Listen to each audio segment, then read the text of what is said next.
Warning, this podcast discusses conspiracy theories and critiques the pharmaceutical industry. Listeners are encouraged to do their own research and consult professionals before making health decisions. We also invest in cryptocurrency, which you have to be an absolute fucking retard to buy in.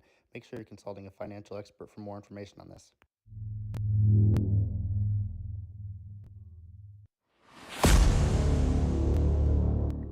Ooh, wee. In the cosmic dance, we feel the vibe. Energy flows, it's a universal tribe.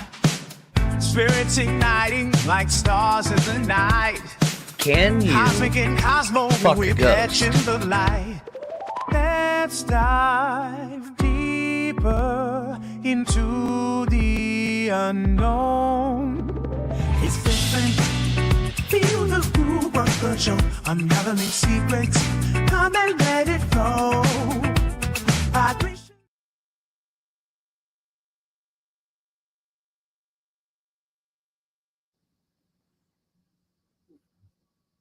Oh, yeah. Ooh, wee. Welcome to the Tuesday. Welcome to It Gets Different. Welcome to It's Different. Let's get thirsty on the thirst trap.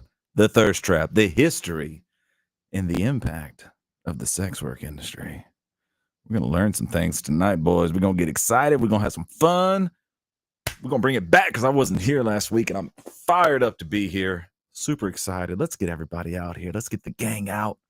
You know what I'm talking about? We got Brad and we got Cosmo and we got Cashman, and they're awesome and they're all different and they got different levels of the energies and the bringing it and the things they want to talk about and the things they're feeling. And you would think I do drugs, but I don't. You know, this is just me. You This are is a me drug. doing things that I love to do. With all that energy, I love it. What's up? How you living, Brad? I mean, normally, every week we're always talking like in the DMs. What are we going to talk about this week? And Cashman's like, if it has to do with hookers and coke, I'm down. So I figured, tonight that's what we're going to talk about. This is Not so much Cashman's the coke, episode. but we're definitely going to talk about the hookers to finally get this motherfucker fully invested and interested. Listen, I'm Get him pumped. to you get him can't. talking. No, listen, Say something, listen, Cash. listen, Say something, motherfuckers. boy. Listen, you can't have hookers without cocaine. I'm just saying. So at some point, cocaine's going to get talked about in this episode because hookers and cocaine go together like fucking peanut butter and jelly. I'm just saying. It's a finer taste, really. I mean, I only like the finest things in life. Hookers and coke. Colombian salsa Attaboy. and fucking, a nice hooker.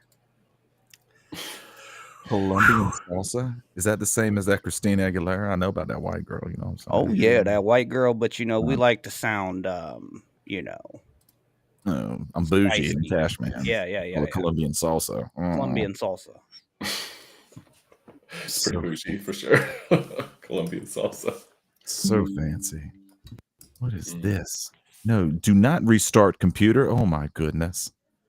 I swear the things that we have to deal with in life. That technology. I think I got it fixed. Cosmo, how are you living tonight, sir? He's below me. You know what I'm talking about? Bro, I'm good. I'm tired. I've been burning the wick at both ends, but I'm happy to be here. I'm happy to talk about this subject. Happy to see Cashman get stoked on some hooker gossip. See if we can get him pumped up. But yeah, it was interesting. I wish I had more time. Like, we need to pick our topics earlier on so we have more time to research, because I only had about 2 hours, which is good with GPT, but having more time, I think I would be more prepared. I think we'll be good, though. There's plenty to talk about. If anything, Cash can just tell us stories, man. I would love to hear some stories. I got some firsthand experience myself here. I ain't gonna lie. Yeah. I've been deep in the trenches back in the day. This was like 2008, 2009, back in the prime, where you could go to a hotel and you could just pay them cash. They did not need your ID. They did not take your name except for whatever name you gave them. And I used to say, I'm Ben Johnson. And then later on, the Detroit Lions, like the offensive coordinator, his name's Ben Johnson. And I just feel bad for any time that he went to a hotel room and they're like, no, you can't come in here. You absolutely destroyed it. What the fuck? Get out. And they called it, like, that's my bad, dog. That was my alias, 2008, 2009. Ben Johnson would pay for that hotel in cash, and I would just fuck it up. Beer pong, hookers, coke. But I was in the Army. You know what I mean? Like, what do you want from me? Right. Well, that's pretty normal, like for the Army, yeah? Is Yeah. that pretty prominent? Yeah. That Yeah. seemed like the standard. Right. What's the stigma with that in terms of your commanding officers? Do they just kind of look the other way and shit, or are they in it, or? Well, it depends. Are you good at PT? Are you good at your job? Are you a shitbag in general?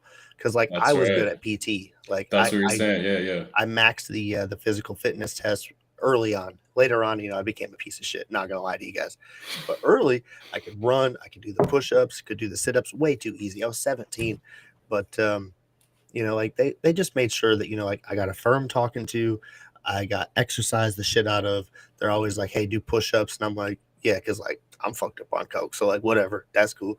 But That's cool. I figured it out. I can definitively say you don't want to drink, do ecstasy, and then show up for PT the next morning. You're going to go on a run. You're going to feel like you're having a heart attack. Everybody's going to look at you. They're going to be like, he's, and you're going to be that guy. And you don't want to be that guy. So do it on the weekends. Do it in small doses. Don't become a full addict like I did. That's the lesson there. You got to learn your limits. Heard. Yeah, I don't did that know once. my Worst limit. come down in my life. Never done it. I didn't do it again just because of the come down.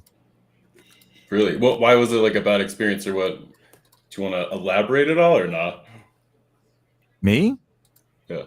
It was just the worst the next day. It was the worst come down off of a drug. Which one are we talking about here?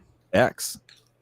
Oh, Deborah. Yeah. I've done a lot of different drugs, dude. And Well, and which dealt with ones? come downs in different ways. Which you smoke ones? a Because bit. I like those blue dolphins. Those were always top quality. Now there was there's random stuff like the starfish and the bicycles, all these different prints. But I trusted the blue dolphins. Those were primo, double stacks.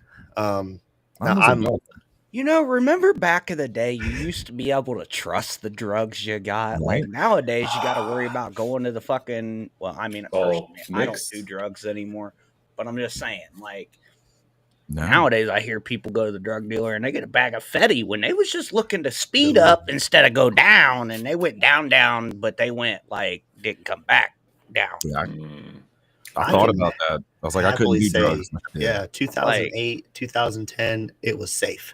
I mean, it wasn't. When I was in full blown addiction, I never once worried about getting a bag of Fetty because my shit was always what I asked for. But nowadays, it's like these motherfuckers go and they ask for a bag of coke and they get a bag of fentanyl and fucking end up dead because they did a fucking gagger thinking it was blow, and that shit wasn't blow, dog. Yeah, why? Why is that happening? Do you guys know why? Why are they starting to mix so much? Profit. Cheap to obtain this. But if you don't know what's in there, then they don't care. Paying for it. They don't care. You think the dope boy give a fuck if he kills the fucking junkie down the street? Yeah. He don't give I a don't shit. know, man. I've never been in this world. Hey, he don't give a guy fuck, dog. above the guy, above the guy, above the guy. Lost fucking Freddie that spent 20 every day. That's okay because Bobby spends 40 every day. It'd be okay. This is real life. Hey, I'm dead ass. That's how it is. Mm-hmm. You ain't never walked into the trap house and seen a dead body laying on the floor? I've been there, done that. Trap house. You just sleep. No, he wasn't asleep, dog. No. He Maybe just I sleep. thought he was asleep at first, but then I seen the flies fucking crawling on his head and the smell. No, I'm good. I'm out. Oh man, those are good times. No, not really. But hey, you live and you learn. Right? Thankfully, we lived. We all lived. We made it out. Yes, we did. Brad. Barely, Brad. Y'all don't Brad, know. Brad know what I'm talking about, though. I spent a week in a rehab clinic, dog. I did the 8-hour drug education class, the man. AA meetings, the NA meetings. Shit smell like a sewer. Dead ass. Must be living hard. You I had boys be living hard. my supplier, when I was selling a little bit, did the whole, when I met him, like flex in the dope house and take his gun out and hit my hand when I had the cash and try to intimidate me or see if I was gonna be a little bitch, right? Because you got to be. He didn't want me to be scary, but he didn't want me to be mean, you know. And yeah, it's stupid, dude. God, it's so funny. My dope boy used to answer the fucking door with I his loved it. pistol every fucking time. I'd be like, motherfucker, I literally told you I was gonna be there in like 3 minutes. You knew it was me knocking on the door. Motherfucker every time had a 9 in his hand. Every time. Just I don't miss that life. Fuck that shit. It was a different, you know. Now I'm a suburban princess dad, you know, and I love it. It's very different. But those experiences, though, they mattered. Like for real, though, those experiences mattered. They helped turn me into something better than what I was before then. Well, when baby girl gets older and she starts thinking about that stuff, you can have firsthand experience to be like, or try this maybe, but be ready for this outcome, you know? Like There's that real experience. that. And people always go to that, but there's also like the things you learn about who you are and what you're capable of and what matters and priorities and in present moment stuff that comes from doing those things. That comes from that time I almost died. That comes from that time my supplier hit me with a gun trying to scare me. That comes from the time we had stuff that was a little funky, you know, like I wouldn't recommend anyone seek those moments out, but if you had them, they do teach you a lot of things other than just, oh yeah, I know what that's about. I could tell my kid what it's really about. Like, I think it goes way beyond that. Yeah, no, for sure. I didn't mean to make it so light, but no, but you're right too. But that's just the thing that, like, God, I'm gonna sound like a douche, but like someone who wasn't there, you weren't there, man. That's like the go-to saying, right? Is like, oh, you can tell your kids you did it and you know what's safe and not. And like, I don't fucking know anymore. You know, you weren't getting killed with fentanyl and weed back then. Yeah. Dang, I ain't gonna lie. Grow your own. We didn't come here tonight to talk about. Hey, like, we didn't come here tonight to talk about our dang drug past and how we thought we were badasses. We were probably all bitches. Came here tonight, throw down some history. Now look here now. Look here now. Y'all gonna look at this. I found this. It's very short. Jim Morrison, if you're not familiar, from The Doors, was a really talented poet. And he wrote a poem, very short, about a hooker. And I'm going to read it. Cool. I'm going to read it. I'm going to set the tone a little bit here, okay? I like it. You know, I'm going to do it with a cigarette in my mouth. Because that's how I used to live. And it says here now, poet of the call girl storm. She left a note on the bedroom door. If I'm out, bring me two. I probably read that 20 times the first time I read it. Because the more you think about the reality of that, the more it slaps, the more it hits. Play that back for me one time. Yeah. I was going to say one more time. It's so short, you got to catch all of it, you know? It's like a haiku. Poet of the call girl storm. She left a note on the bedroom door. If I'm out, bring me two. If I'm out, so you bring me two. What does that mean? What does that mean to you? If it okay, so let's take the writer as Jim, you know, whoever the writer is, they go to the hotel room to meet the hooker, and there's a note on the door, literally a note on the door that says, if I'm out, bring me two. Like if I'm passed out from the drugs, from the whatever I've been through, from the exhaustion, go ahead and wake me up. Let's do this thing and give me my money. If I'm out, bring me two. The call girl storm. Hell yeah.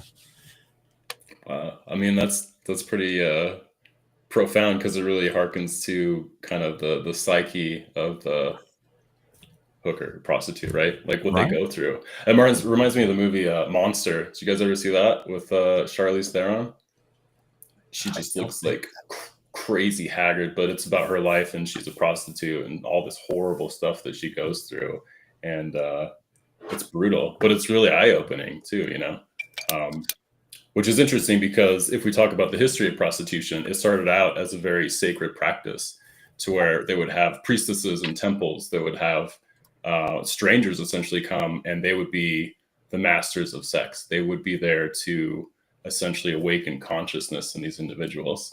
And so it was like Which a public time service. frame you referring to here? Like This is like Mesopotamia, 6000 BC, all the way up really until The first Stargates. Greece, cool. Rome, even a little bit there. Yeah, I was just making sure I'm on the Greece. right path with you. No, yeah, you got it, dude. Greece and Rome, that's about the time where sexuality was separated from spirit and divinity, and Sure. it became a commodity. They commoditized it. They started taxing it. They started to cheapen it, right? And a lot of the prostitutes were slaves. There was two Epstein circle different. it. Yeah, for sure, man. Or Well, the there elite. was two. There was two different kinds of prostitutes too. There was the porni, which is funny, porn, right? They were like the cheap, common prostitutes, and then there was the heresy or something like that, which are more like geisha. They're like the high end escort. That's a businesswoman. That's right. That's an escort. They were consort or She about that money, boss. Yeah. Yeah. Mhm. So what came first, the pimp or the prostitute? Was a girl like, I can make money off of this. Oh, this guy was dangerous. Let me go get this more dangerous guy to protect me. I'll give him some money. Or was there a guy that was like, I can make some money off of this. You're going to do this and give me some money. And then maybe a dangerous guy will show up and you'll need me. I'll see if maybe Cosmo has a different research take. But from what I was looking at, it seems like different cultures have their own different like preface for this. Because like in the Asian culture of like China, I mean, we don't have much, as white people over here have documented for thousands of years ago for their culture. But some of their earlier stuff when it comes to the, adult workers, they were typically run under one house, almost like a church. Or, like we have our brothels here, but they have like a head whore. That's not the appropriate word. The madam. Yeah. They had the head madam who would. Madame, sorry. She was in the industry for a while. Bro. She usually had, it handed over from her, but she worked in close with the elites, basically, for expanding territory, expanding ground. Now, when it comes to like the medieval England side of things, I think that's maybe where we start to see organized, developed hierarchy, patriarchy involvement in this. Yep. That's when the patriarchy hits. And that's when it spreads to America. Well, that's when women become disempowered. That's when sexuality becomes suppressed and it becomes shameful. It's all within kind of that Christian rule of that time. I was going to say, that's what I was digging up. It's all Christians who are like, no, boy. We're going to have sex with little kids. Sorry, that was... Yeah. Well, think of the outcome of that. If you're not allowed to have sex and you're around all these little choir boys all the time, that shit's gonna happen, man. You can't just suppress your sexuality, Huh? Hey, what were you doing in the 1400s? I ain't gonna lie to you. Like, it was different back then.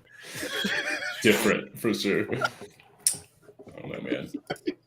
There's no way to explain that.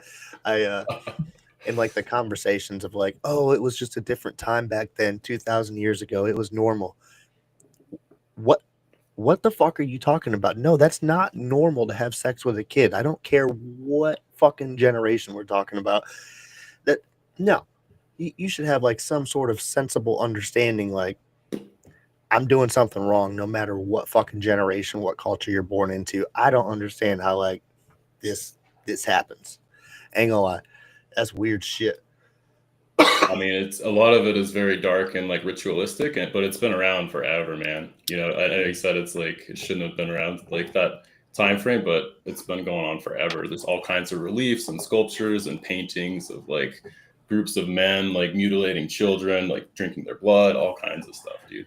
It's really, really dark. That's the stuff above all of what we're talking about, like the cabal, the elites, whoever's pulling the strings, right?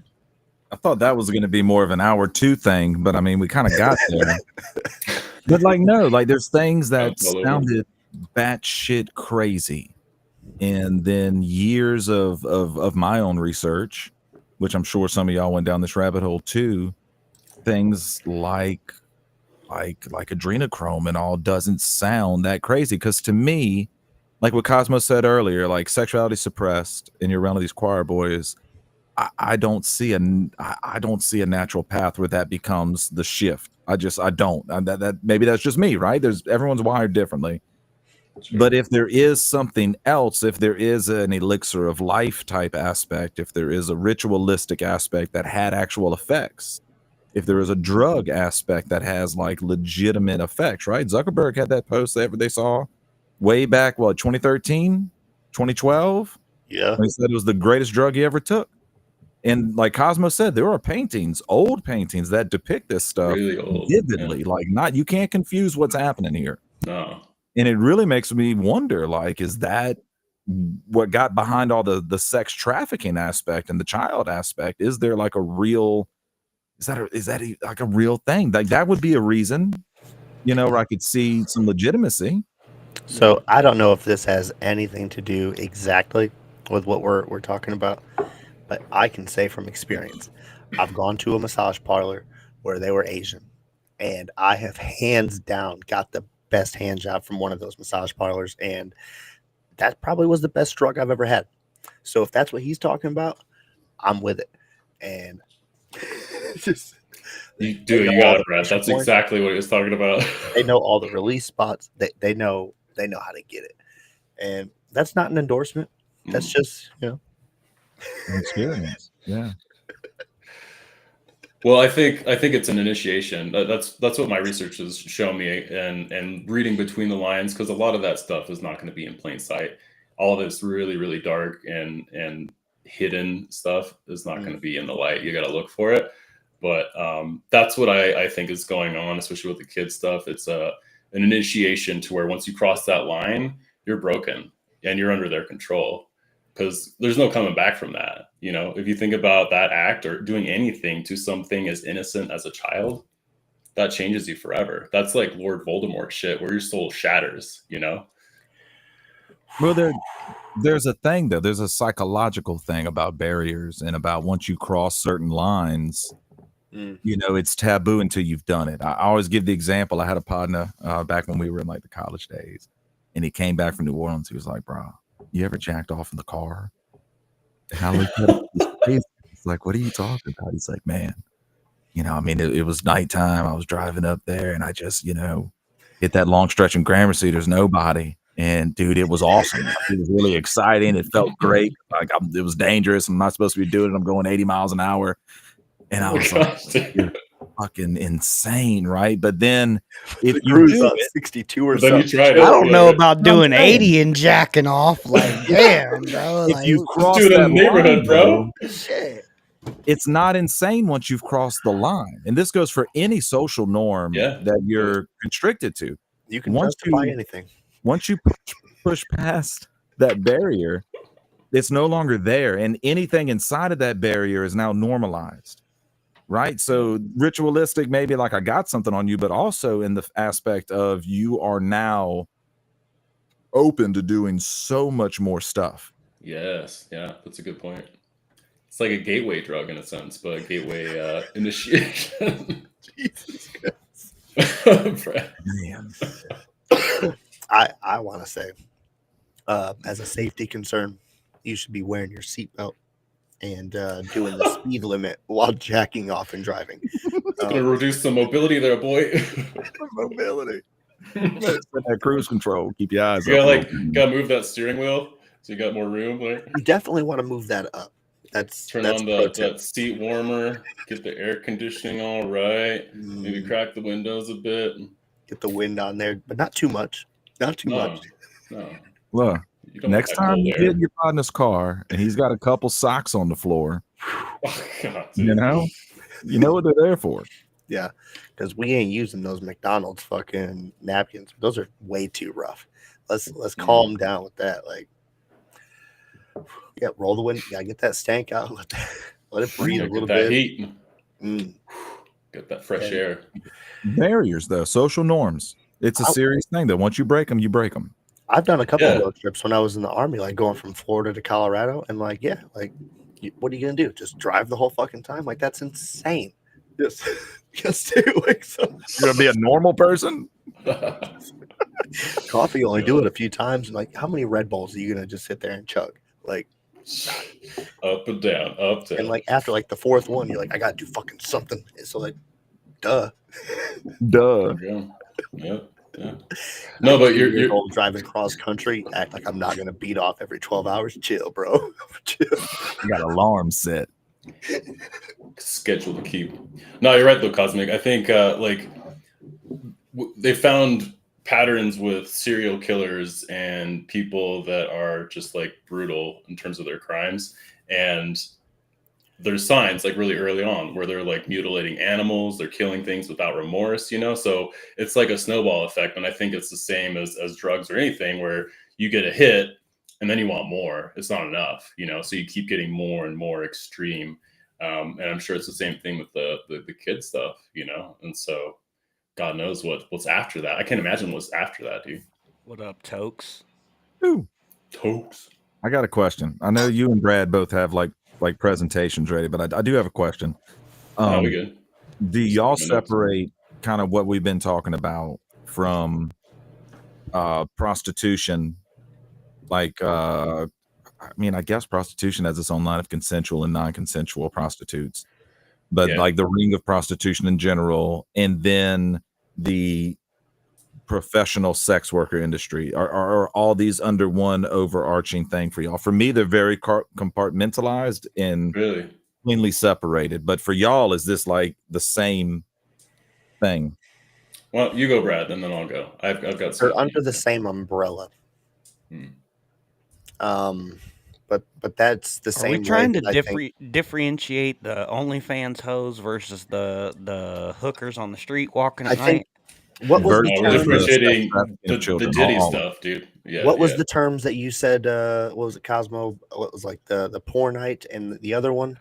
Yeah, it's porn night and let me see what the other one is. Because like it's Hetairai. Yeah. Hetairai. And Pornhub content creators, porn night. Porn night. Common prostitutes. That's like, yeah. Right. You have your street hooker. They're also in the same category because they're doing same, really just kind of begging for like fucking $60 to suck you off. Most of them were slaves. That's went up, but lot lizards, all the above, they are porn nights. And then you have your upper echelon elite society. $600 for a fucking 30 minutes type shit. Like, no, it's more like entertainment too, bro. Right. And then there's the dancers. The dancers, they're like on the outer side of the umbrella, like, because you're just I'm willing to do that stuff. You know what I mean? Like, that ain't too far. I'll send a booty hole pic for a fucking $100, dog. I don't care. Oh boy! You hit my DMs now. I'll get you one in like 2 hours. Fucking bet. Like, and if you want to up the ante, like, maybe I'll start a list with fucking pricing and all that stuff. But like, you got to know your terms, you got to know your limits. But there's a professional level to it, and I think that I'm not there. Not yet, bro. but I am over on the side of like the entertainment only, no insertion type stuff. Now that's a totally different category. Okay. Right. That's where I'm at with it so far. Okay. We all have different lines. I think it's fascinating. Right. Yeah. Well, dude, I think it's all the same, because if you think about like the lifespan of a human back in ancient times, you're living till like 30, right? So if you're a prostitute, you're probably going to be a child, honestly. Like, you're very, very young, and you're probably not going to live too long. So I think it's a continuation of that, to where now it's just more taboo because we're living longer, and supposedly, I guess, we're becoming sexually active later in life. So, but there is that notion that you brought up too, where once you cross the line, you need more, and it gets more and more intense. And the research I've done is like sexual immorality and all this decadence, like this moral decay, was really kind of compartmentalized to different regions and different places. Like Sodom and Gomorrah, the fall of Rome, Greece. The Weimar Revolution right before World War II in Germany, all these really bad stuff were all kind of self-contained. Whereas now, because of the internet, because of OnlyFans and Pornhub, it's a global thing. It's instantly accessible by everybody. And so it's a very different conversation now than it used to be in the past, because no longer are we separated by space and geography and boundaries like that. We're all connected via this internet, and so that, I don't know, that aspect I think is really interesting, but also really concerning too, because it's like, where does this go? Because all the research I've done is civilizations, when they're in this state, pretty soon after there is a collapse, there is a war, there's something that causes a reset, because you can't keep going this hedonistic trajectory forever, right? It has to come back. It has to balance itself, which I think we're also seeing that too. I think there's a lot of like sacred sexuality and like talking with the concrete shamans, doing semen retention, stuff like that, sacred masculinity. A lot of that I think is coming back, because like personally, I'm sick of all of that shit, man. Like I'm sick of the porn industry, all of that. I think it's degrading, and I don't think it's good for our consciousness, you know? I don't know about y'all, but I ain't doing no semen retention. That's fine, guys. You're good, man. You good, pass. I personally have went to like trying to do staggering, 24, 48 hour intervals. And No. Is that rough? No. It's been tough for me. I just What hope happens? the cast Like, man is why- committed to the left and right hand. Hey, Balance out. I can almost switch hit, dog. There you go. There you go. I mean, I put some weeks in between here and there. Yeah. Do you feel like a difference? Like, how you feel when you put those weeks in? Is put it it more like- just because so- you forget so about it? If I'm in a space where that's something that happens like on a daily for a while, you hit a point where you don't want to do it anymore. I hit a point where I'm like, ugh, I don't want to look at this stuff. Nothing's exciting me. And you kind of lose the drive, as weird as that sounds, right? And then like you kind of space some stuff out for a while and it gets exciting again. It's fresh again. You're not spending long times looking for like the right 2 or 3 videos, right? Just like the first couple things you see that you're kind of into, like your type, you're just like, bam, bam, bam, I'm good. So, like, yeah, for me, I mean, go a week, 2 weeks, sometimes 3. I wouldn't say I do that often, but like definitely some 5 to 12 days. I've gone in the mid 20s, upper 20s. I've never felt that like, energy boost. You're supposed to get like a testosterone boost on like 7 days, and they do it before MMA fights and all of this stuff. I've never physically noticed anything, right? Listen, but mentally, yeah. The best I got for you is I quit smoking cigarettes like a week ago. I'm going to keep beating off. I'm just going to do it left-handed. Right now, yeah. That's a change right there. Cigarettes are tough. Props. Yeah. Hey, so last night, I ain't gonna lie to you, you just hit the nail on the head. I was probably about 6, 7 videos into my scroll.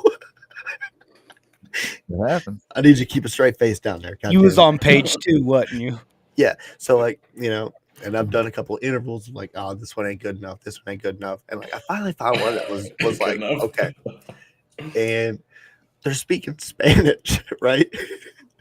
And that was the one. That's what did it for you, right, boy? I said, Oh, man. I can't do this. I have to find another one. So like, I'm back in my scroll, right? And I'm like, like I'm 10 down minutes for it. later, there I am. Like, you know what? Am I that fucking uptight about what they're? I don't even care. Like, this was the one, and like I'm over here still. So I had to back. Fuck it. We're just gonna deal. You just mute that shit, right? No, I mean, I just try to get down with it, my whole thing's always been like consensual, and True story. well, no, I'm just saying, like, even with that, like, if I see a video and it looks like it's something that like is like one of them porn farms where they got like 30 girls in the same room, like in cubicles, like I'm instantly out. I'm like, nope, I'm not. Yeah. Can't do it. A, I'm not in, and B, like I don't want to support that. I'm out. But I that's why almost I've never had a swear to problem. God, I almost I didn't know if she specifically really search wants out you the in there. amateurs. I want to see the couples, verified couples. That's what I want to see. No risk. No comment. This fucking show. I mean, I appreciate the honesty and the openness. You guys are Yeah. champs for. Hey, Yeah. There's too much trafficking. There's too much revenge porn. There's too much bad stuff. I want to Are have we, good are we on content. XNXX or are we on RedTube or what are we doing here? I try to stay on the hub. I feel like they have a higher tier of shutting down shitbaggery faster. The XNXX, that's a dark one. That's a dark one now, dog. On there, and I said, "Whoa, Nelly, I need to get off this site." That's all we got left here in Louisiana. You got to submit your driver's license to the I'm not doing that. You have to submit your driver's license to look at stuff? Yes. XNXX, Like- you don't have to. Okay. Pornhub, RedTube, like the really official ones, you have to have a photocopy picture. You have to like take a picture of your ID and register and stuff. And I was like, that's definitely not happening. Dang. All right, got set for you guys. Take a guess. 2019, how many views do you think Pornhub got? From me? Dude, no. Cash has it. I think Cash has it on top of his head. 5 billion. 5 billion? Okay. Brad, what do you think? Oh, I don't know if it's 5 billion. Can't But be it's that got much. to be 2 to 3. 2 to 3? I was going to say All right. 2.5 Billy. 42 fucking billion times. God damn! There's 8 billion people. That's a lot of dick jerking. That's more than Amazon and Netflix probably put together. I added the a few average. of those. Yeah, the 115 million per day. So 5 mil from Brad, maybe 10 from Cash. Easy. I mean, I'm a solid one a day. I was gonna say, and that means I'm at least clicking 3 to 4 videos. Like, 2 2 to 3 for sure. For sure. You got to have variety. And I don't like odd numbers, so if it ends up being a third one, well, we're just gonna have to fucking stop. We're gonna have to find another video and go to number 4 and pray to God that's the one. Hey, sometimes I'll go to one and I'll be like, oh, I kind of like this one, but like, let me see this actress and see if she has anything better. And like, sometimes that's where the bangers are. And So I'm going to say this. Cosmo brought up a really fascinating thing when he talked with the shamans.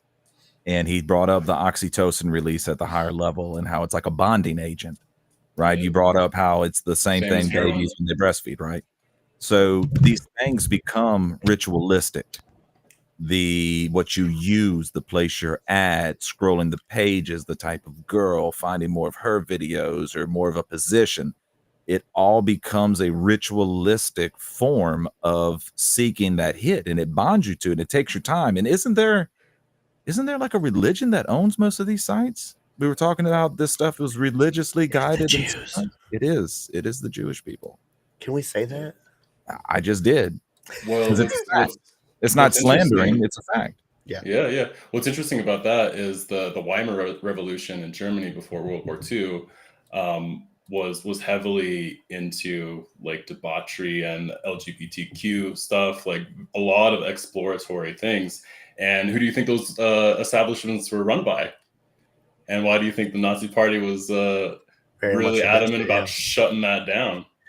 And I think that's, man, I really hate, because like if you go back and watch all these shows, you'll be like, man, this guy over here is just He likes the Hitler Nazi fucking praiser. But like I'm not, but like it was really easy to rally your country behind economic prosperity and stomping out that bullshit.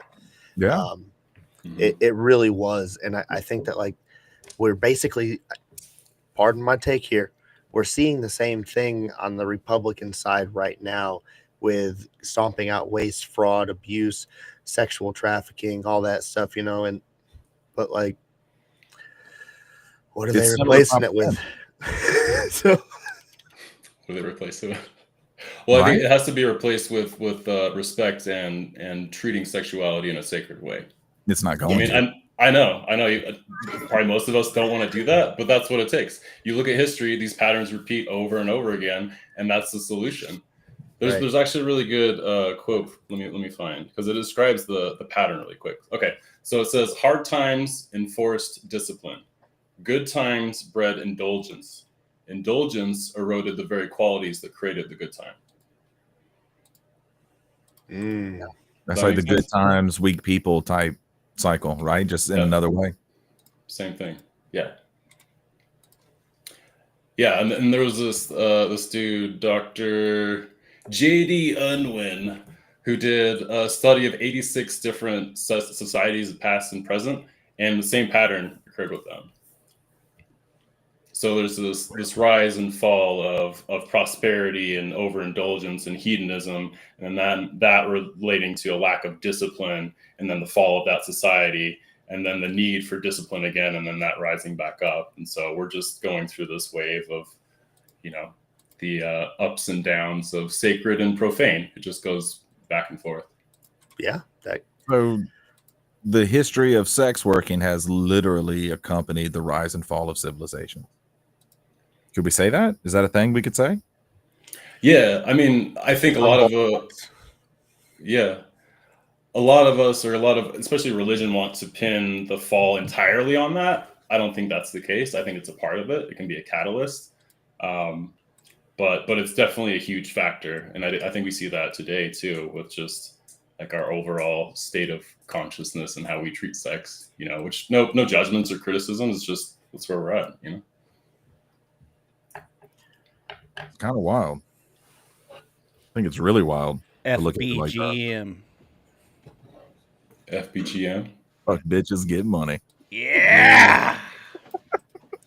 That's always the goal. The hip hop world I was raised in. Oh man, this I don't know, man. Like, because it seems like in every I don't know. I won't say every, because there's all the cultures were really different, but the core group of people behind the adult, what do you want to say, the whorehouses, I guess we'll just be blunt. They all seem to be really tied to the building of the nation, the availability for location to spread in their name.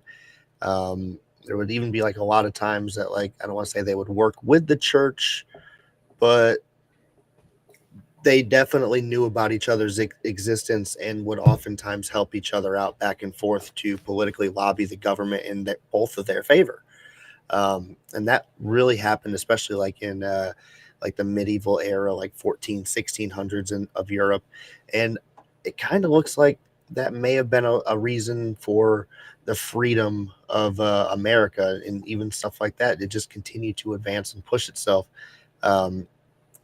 It's just weird how it just repeats itself over and over again throughout history, where, like you guys are saying, it also associates itself with the decline when it just starts to spread way too far. But what is the real signals for, is it too far now? Are we already in that cycle of it's just full decline, or is it going to get worse from here? I would hate to see how it could get worse, but it's time and focus though, right? Like, how much of your time and focus does it take away from you?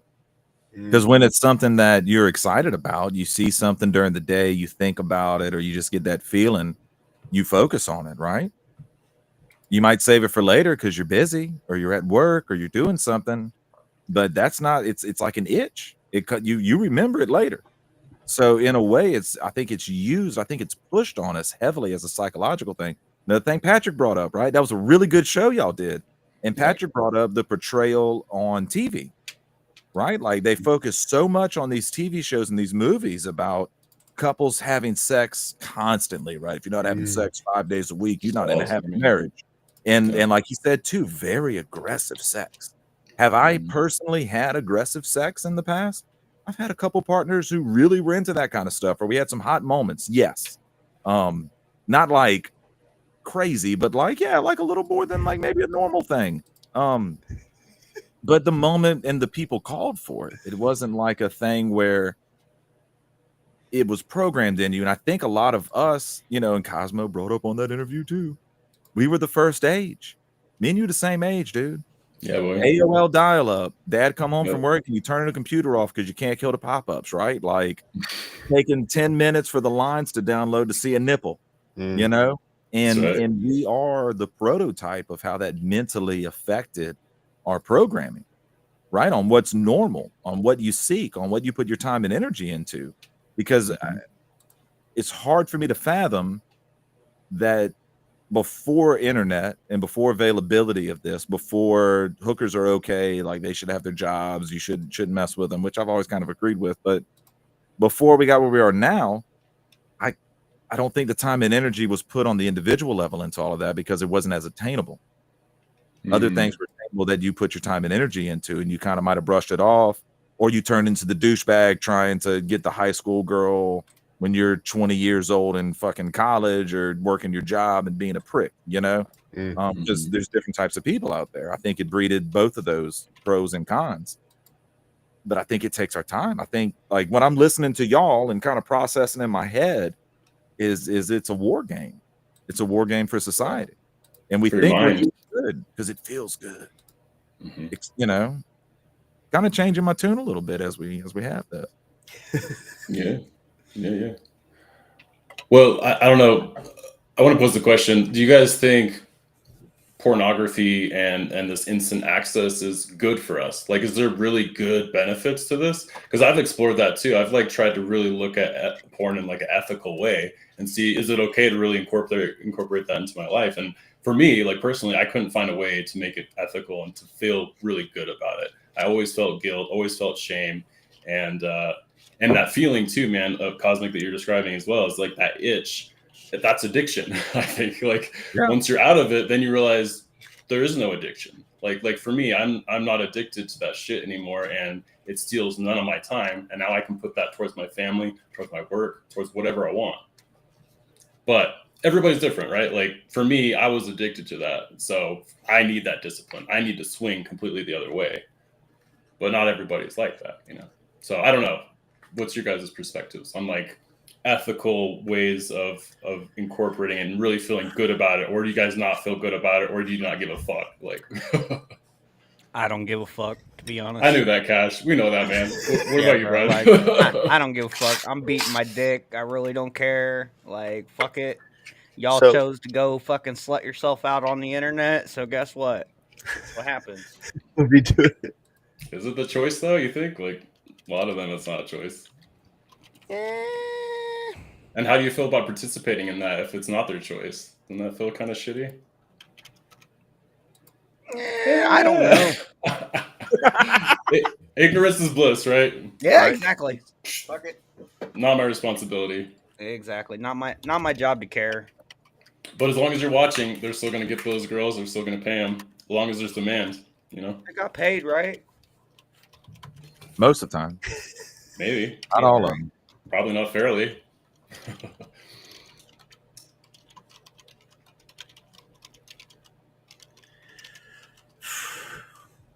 Right, got lost.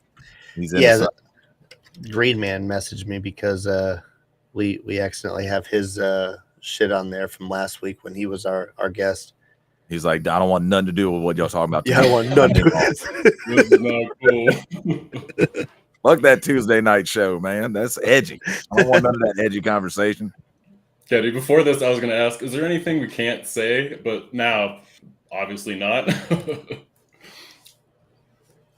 No, but I mean, I think these are good talks, though, because they're uncomfortable. Yeah.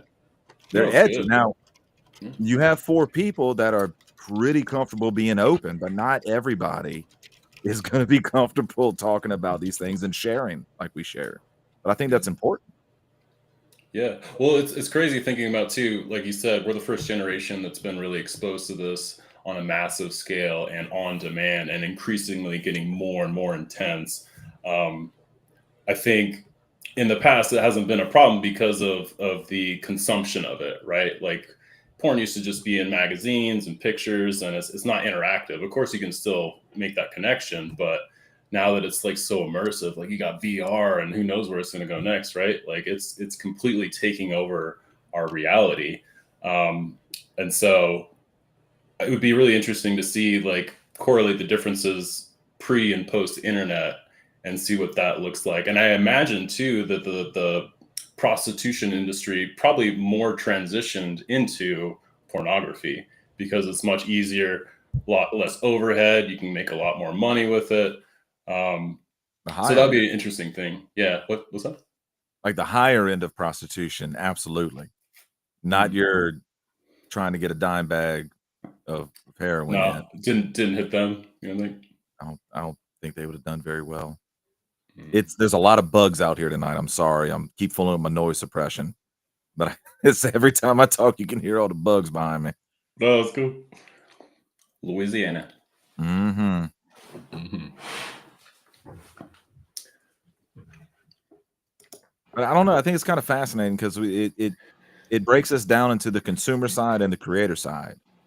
And as someone who I am not a pornographic creator, I thought about it when I was younger. I would have jumped in probably if I had an opportunity because of some certain abilities. But part of me is just like, if that's something that two people want to do, right? If these people want to do that and get compensated and make that a thing because you enjoy doing it, you can make some money off of it. You don't give a fuck if people see it and use it for whatever. I don't really see a problem with that, right? I really don't. But at the same time, as we have this conversation, you can see how beyond their knowing, right? This can get weaponized against an entire generation of people. It can change careers. It can change uh, researching. It can change inventions. It can change progress. I really hadn't thought about it like that, that it could be that potent. Mm. Well, and it's weird that the model has changed, like with OnlyFans. Now that is attracting people that would never ever think about doing this just because they can make a shit ton of money. And that's like a permanent thing, you know, like once you cross Right. that line talking about boundaries, the internet's forever. Like that shit's always gonna be up there. You're never gonna be able to get that down. So I know like even some of my boys, like friends' parents are on that, you know, they're in that. And I just think about those kids like growing up when they find out, they're gonna be like, you know, who knows what that impact is going to be. But In 10 years, that's going to be a thing in high school, right? Look up the kid you don't like and find their parents' OnlyFans. yeah, and then shame them, and who knows like what those kids are going to do, like more school shootings, like who knows, man. So I think that's, I don't know, that's a scarier part of this like progression to where now it's really starting to seep into normal everyday people's lives, you know. Which you can argue like the financial aspect of that, that's great. They can take care of themselves and get all this stuff, but at what cost? You know, how are you going to feel about it in 10 years? You know, what are you going Listen, to do after 10 years? back in my day, girls used to be scared to death when their tit pics would get leaked. Now it's $3.99. Right. Right. Or And they're how fired fast did that because three of them change? went viral because they can charge for the next one. Right. Crazy. And that's how many years? That's like 10 years or less, right? I graduated in 12, so 13. 13. Yeah, so that is a good question. Like, where does this go? I mean, what's the next stage for this? You know, what do you guys think? I honestly, from some of the shit I've already seen on like some of these live stream sites, I hope we're peaked. I don't know how much more exposed people can get with themselves. Just for like showing any the insides, like their organs. It gets bad, bro. I don't I'm know sure. if you've watched Yeah, I know, I the joke. same stuff you said you're investing more time elsewhere, and I'm proud of you for that. Oh, dude, when I was 12, 13, I'm not. alone with high-speed internet and Kazaa, like you download anything you want, I saw a lot of weird shit. So I'm sure I've seen just as much, or if not more. Yeah. I think it gets worse. Not saying necessarily what the people are doing, but I think the boundaries and the extremities. Yeah, Yeah. like the social norm itself, it becomes more of a norm, which makes it a thing that exposes you at a younger age, exposes you to more frequently, controls more of your thoughts and emotions and energy and choices, because it's working. Right. It's where it affects people's lives. It's working. Yep. Control the narrative. That's all they got. I say it all the time. So if the narrative is it's empowering and you have a right to do it and it's good for everybody to get it out in the open, then that's the narrative that does it. The narrative doesn't come out of consequences that people face because the social norms around them have changed, right? You still have a choice and your choice is yours and you're responsible for it, right? Like I'm not taking away any accountability on any individual, but when the social norm is there, it makes that choice very different to make. Mm-hmm. Well, and when the media glorifies it too, like there's always these headlines of like, oh, nurse makes 7 figures on OnlyFans. Like little kids are seeing that and they're like, oh, that's easy money, or teenagers, whatever. It's like a full spectrum. But where does that go? Like, I don't know. I don't see like a good end to this. There's either like a really horrible end to it, or there has to be some sort of reset. But it is clear throughout history that the end of the cycle is never simple. It's never easy, and it's always like pretty brutal with how it goes down. Like for instance, the Weimar Revolution ended in World War II, and that just wrecked the whole world for years, right? But then after that, we have the baby boomers that started to rise, and then the free love in the '60s, and so the cycle went up again, and now we're hitting it. I do think we're getting close to being at like a peak or some sort of climax, right? Good word. I don't think we peak till we have robot girlfriends everywhere and we fuck up the whole family structure. Dude, that's next. We ain't peaked till we got the goddamn cum button. I don't want to hear That's true. Put that fucking computer true, shit though. in my head. Give me that instant orgasm, and that's peak society. But wouldn't that be boring? That would get rid of all the ritualistic aspects. Nah, fuck that. That'd be awesome. Got it over. Like, you can do that shit with your. You know how much time I could save? Yeah. You can do that shit with your breath. No, for real. You can do that with your breath. You do the fire belly breath, you get DMT. It's way more than an orgasm. So if you guys really want that shit, it's easy. Ask Sean Paul, dude. Cosmic and I interviewed. Not that fire belly orgasmic breathing is his thing, but he could probably teach that. Yeah. He's a breath work. Yeah, I should breath. There's a lot of other things with breath. Yeah. Not just that. Sorry. Right. That's all we care about, though, right? Yeah. Man, this combo is good. Well, I mean, there's a lot of the dark side there, but didn't think it was going to be all dark side, Yeah. Like Luke Skywalker was going to show up at some point. I feel like there's some good side to this. I'm not sure where, though. But then again, on the plane of existence, I've tried to figure out and understand why anything's good for anybody, or is it all just fucking feeding our consumer fucking mindset, and we're all just slowly being addicted by something, whether or not it's sex or fucking clothes or food or entertainment, constantly just having the ability to scroll something or watch something, or it's all just taking your time, energy away from what is really truly important in your life. Debatably, like whatever you want to do with your life is fucking whatever. And I think that that's kind of the core of what we're talking about tonight, just in reality. But at some point, I think we've been pretty unanimous. Leave the kids out of this shit. Right? Yeah. At the end of the day, let's start there. But if there is no line, if it keeps getting more and more extreme, they're gonna get involved. Like that. It's so taboo, especially if you say you can't do that shit, right? Yeah. Oh, we're already at a point where people are like, oh, she's 18. 18's legal. And it's like, bro, you're 30. That's fucking creepy, right? Oh, 16's legal in Kentucky or Tennessee, whatever state it is. And it's like, no, you're 40 years old, dude. Like that's there's something wrong with that. Like you need to kind of check yourself a little bit mentally there. But it sets those tones. Yeah. Oh shit. Man. I ain't gonna lie, I gotta take a piss. All right. Yeah. I think we hit the hour. A little break. All right, we shall return. Oh man.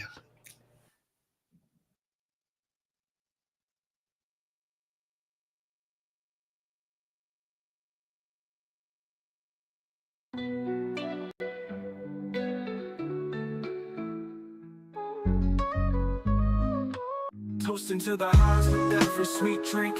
Hot knives and alchemists watch the world blink. Beverages so fine they lift you above. A TXT honey's a potion of love. Raise up your cup, let the good times flow. Hot knives got the secret, come on let's go. Come on let's go. Yeah. Roll it up, light it right, let's ignite this night. DOS filters got the goods, everything feels so right. From carbon to the paper, every puff, pure bliss. With the roller in hand, I just can't resist. Ease your mind, elevate your vibe. DOS filter, the choice you make for the crowd.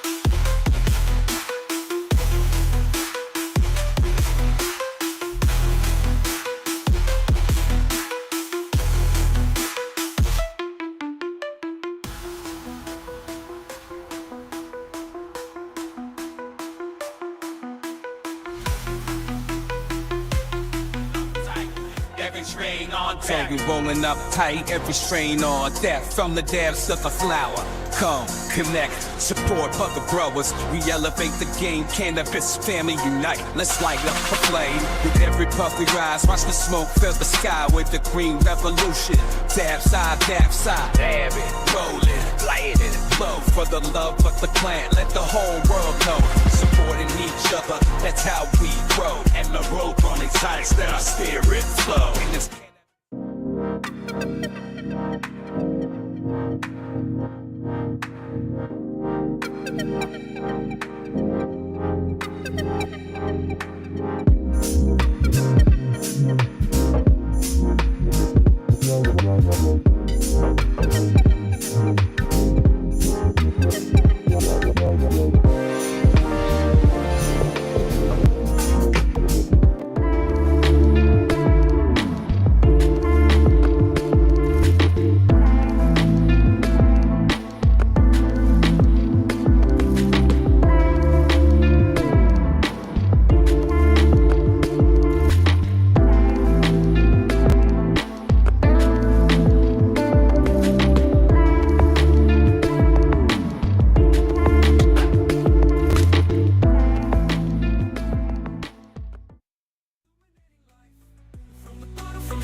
shedding doubts like a knife. With Brendo and Cashman, we elevate our life.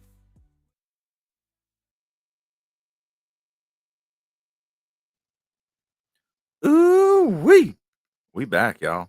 We back here and we getting at it. We ain't scared to talk some uncomfortable topics. But look, I wanna throw this out there just Let me just finish here.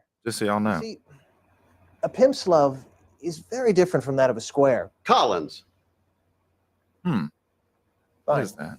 We'll move on. It is a fascinating world, though. Y'all know about that, but that's where we going. That's that idiocracy right there. Because a pimp's love is much different than that of a square. That was said by Upgrade himself. Spells his name with 2 D's for his double dose of pimpage. Let's go.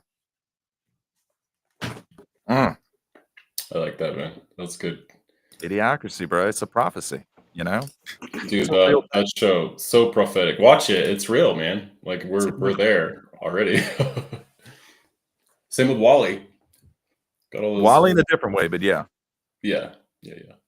But people gonna be getting their law degrees from Costco soon. It's coming. Got their toilet couches too and stuff. It's probably already a thing. Yes, Stevie. What is that society driven by, though? An idiocracy, right? Sex and money, and really Right. sex above everything. I could weigh so good. That's what the whole thing is about. Nacho. Like, I mean, I really like it. People like it, but not like me. You know. And that's a normal thing for someone to say right now.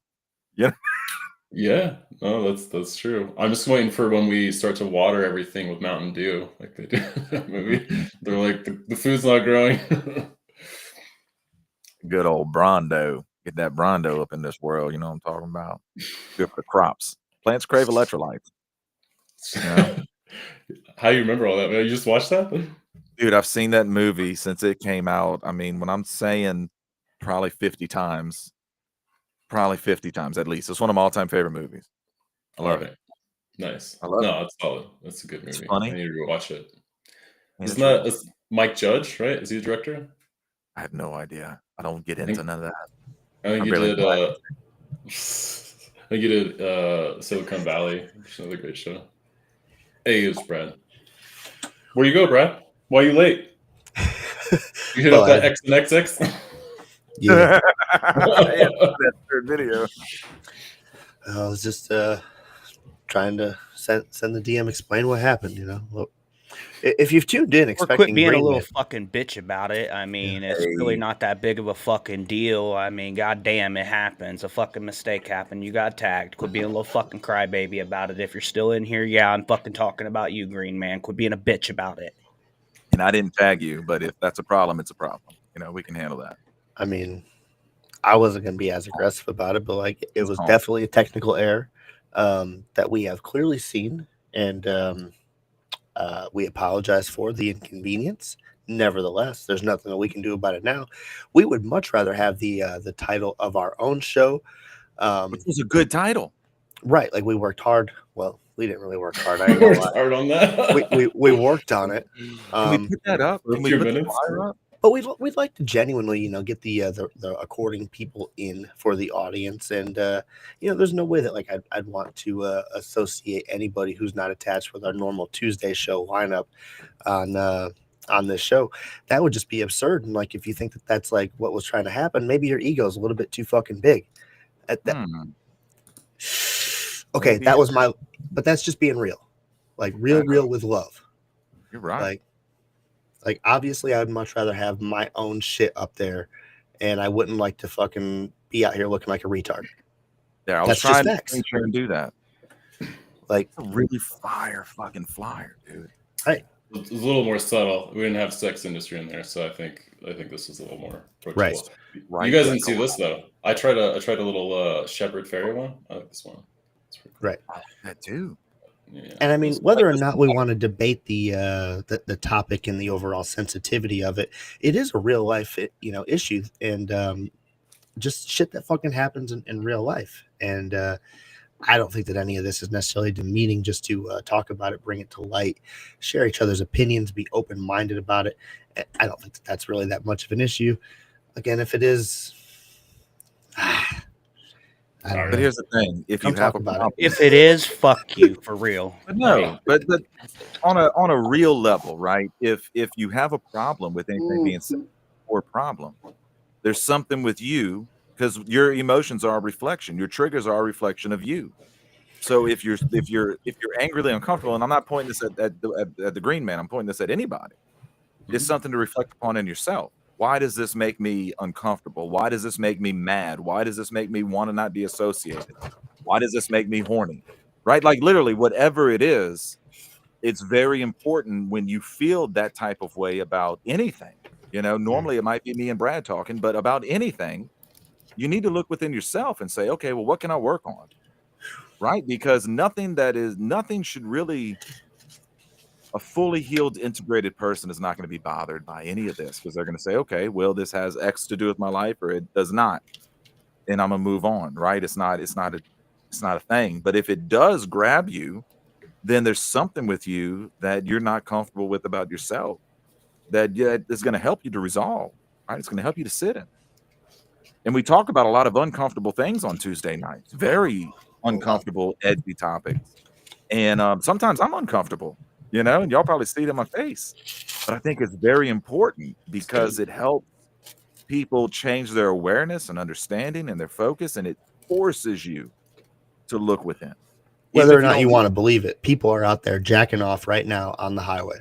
And it was important to me to put a safety memo out there that you need to have cruise control in at the speed limit and your seatbelt on while jerking off. Like, do the safe thing while driving now. Eyes on the road, too. Yeah. Right, like, don't have the tablet up in the fucking middle of the console and fucking 10, sliding and shit. Look, I've tried this. Don't do it. Imagine if you get in the bad wreck and they come find you and you're like passed out and like porn's just playing on your phone right there, and they're just like, bro, seriously. Yeah, we know what happened here. You're going in the news. Yeah. Oh man, genuinely though, I just final addressment on that. I do feel bad that anybody outside of who was supposed to be on the show was tagged. Normally, we like to tag everybody that's on the show. Again, On the show, yeah. fucking technical error. I have a lot to work on in my life. I'm clearly retarded. So is our producing team over here, and that's okay. We have a lot to work on. We accept and acknowledge that. We're going to integrate that into our life, and we're going to try to move forward without being little fucking faggots about it. Obviously, I'm uncomfortable, but like, what am I going to do? What are you going to do? Like, I don't even generate the post. I go live, and the post gets generated. I don't even make that post, Right. I'm just here talking. That's right. Just being the talent. I just show up and just be the talent. Come up with that title. Maybe it was me. I'm scared to check my DMs now, but whatever. It's fine. We'll work it out after I jack off later on. It's fine. I feel better about it. That's right. Feel a lot more relaxed. Oh, Jesus Christ. But okay, so let me ask this. How we segue?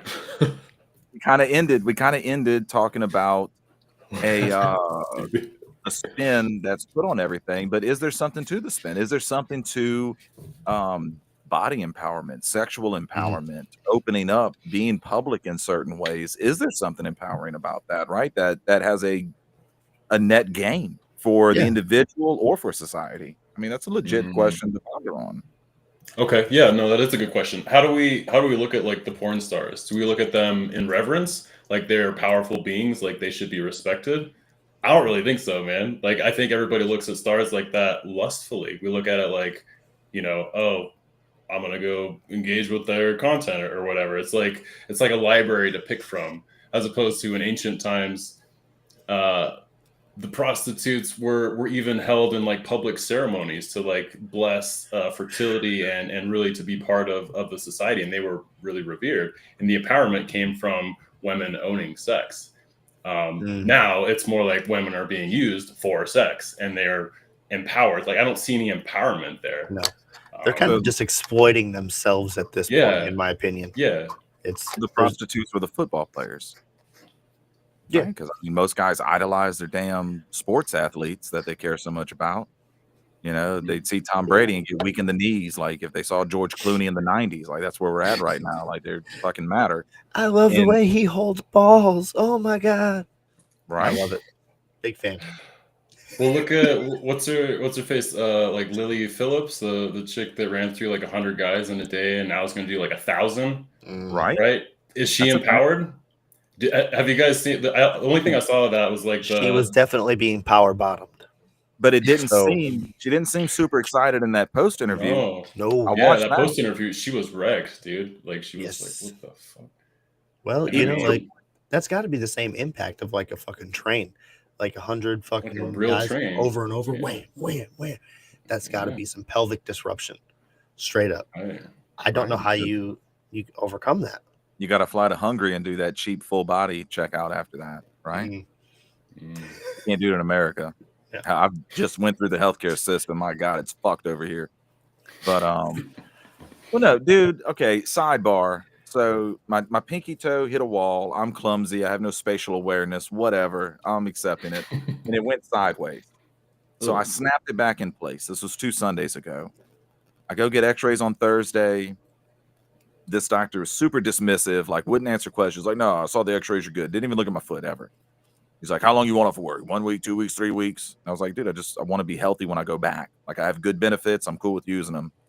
He's like, all right, 2 weeks. You got 2 weeks. And he gives me a note. I'm like, all right, well, I don't know. My foot doesn't feel right. My toe feels out of place. I try to go to another doctor. Bruh, I call one of these, and the lady talks to me. She asks me what's going on. I said, I need a second opinion. She gets all of my information, all of my insurance, goes through this 20-minute phone call, and then she's like, okay, well, doctor could see you July 1st is her first available for new customers. Nice. And I'm like, bitch, like, I'm either going to not be able to move my toe or be healed by then. Why did we have this? You knew what I was calling about. I mean, there was always a joke with the VA. If you're going to have the flu, you need to call them 2 weeks in advance so that you can get in there, get a checkup, get your medicine, on time for when you have the flu. If you're gonna, tear your knee, have any backaches, you need to call 6 months in advance, get on the waiting list so that you can go through the physical therapy, necessary, and then you might get a scan or an X-ray, an MRI or something. So like, you really want to push that out and call in advance if you're gonna have something, because like otherwise, you're fucked. And good luck getting any compensation from it. Hope he had to change out his camera. Oh, But good.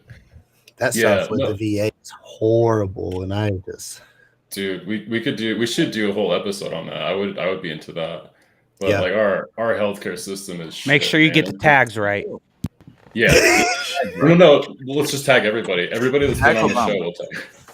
I spent 13 weeks in my capstone class researching the AFA when it came out, wrote papers on it every week and read over the other people's papers and discussed it. So tag Barry Sartano, Barack Obama, and what's the other one? Michael. Type Michael Obama. That way there's a chance all of them, one of them show up. Because I got some questions. There's some fucked up things in that document, boy. Tell you what. What document is this? The Affordable Health Care Act. It was like 17,000 pages, right? But we had 10 of us or 11 of us, and that was the whole class. The teacher was super that's sick. excited about it, and he was like, "This is gonna save the world. Oh, y'all are gonna pick whatever you want to read it. You're gonna write you're gonna write like 6-page papers. We're gonna read them, and then we'll discuss like 2 or 3 papers in the class. We had an hour and a half class, and by the end of the class, the dude was like almost like crying, because he was so disappointed by the negative impacts that it would have on the overall healthcare system as an infrastructure and on the price impact. It was like you set it set a percentage cap. It didn't set a hard cap. So you just raise everything and you keep making, like, your pie piece was like this and it made your pie piece here. But if your overall becomes this big, you're making a bigger pie piece than you were before. Does that make sense? I mean, kind of. Trying to track what you're like inflation, essentially. Yeah, is that kind of what you're talking about? It'll scale depending on the supply and demand, and there's a lot of other variables too, because you have insurance companies taking cuts. You got like the big thing was the insurance companies could only make X% profit. Let's say it was 6%. Okay, it wasn't 6, but let's say it was 6%. Okay, but that scales, right? 6%. That's my point. 6% of making this much is okay. I made 100 million profit. Okay, well now I inflate all my prices to make 5 billion in sales over 2 billion, and I've still made 6%, but I've made 500 million instead of 100 million. Like, to the point where one girl, her dad owned a company that made medical equipment, and I'll get off of it after this, but he literally made like MRI machines. And it was awesome because he got directly impacted. If he got to a certain percentage, I believe it was 85% complete on a machine, he paid a daily tax to the government on the percentage cost of the sales cost of the machine until it shipped out of his warehouse. Until it shipped, not completed, until it shipped. So if you're at 85% and you needed a part and it was going to take 6 weeks to get that part and then another week to finish the machine and another 5 days to sell it, you pay taxes on that equipment every day, a certain percentage, until it shipped out. Why? What do you think happens to the prices of MRIs? Yeah. But what's the logic behind that? Like, why would it? Barry Sartano can tell me. Obama can tell me. He's the one that spearheaded the act. Now the government does it say it destroyed in the it. act? Yes, that is it. That was in the original. I don't know if it's no. I'm just saying, like, why that is in like, what's the reasoning? Was the reasoning in the act itself of explaining why at 85%? You start accruing taxes. It's like unrealized gains with crypto. I mean, you don't have that money. It's not even out. You're not making money off that machine. So it's just double dipping, I guess. Like, I mean, I didn't write that paper. I wrote a lot on pharmaceuticals and on the overall expenses and profit margins of the insurance companies, and I wrote a lot about how that was affecting the user. Those were the parts, because 17,000-page document. You're going to pick a couple areas that you're interested in and really read a few hundred pages and learn that one area. And then the other 10 people at different areas. So we all got a really broad stroke of the bill. And the whole thing, it sucked. It sucked. I And hate when I that made too, man. here, I got denied for it when I lost my job. Yeah. Ugh.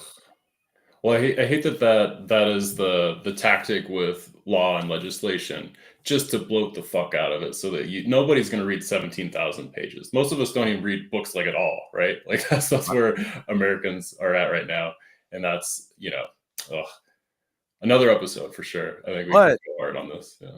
In 7 minutes, you can set up your OnlyFans and start making money.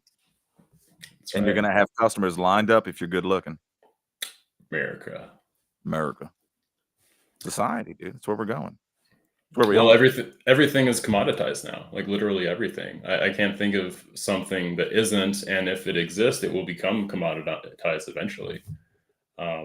Which that's what the government wants, right? Because then you can tax that. Like all this money is still going to the government. So I doubt it's going to go away anytime soon from their side, right?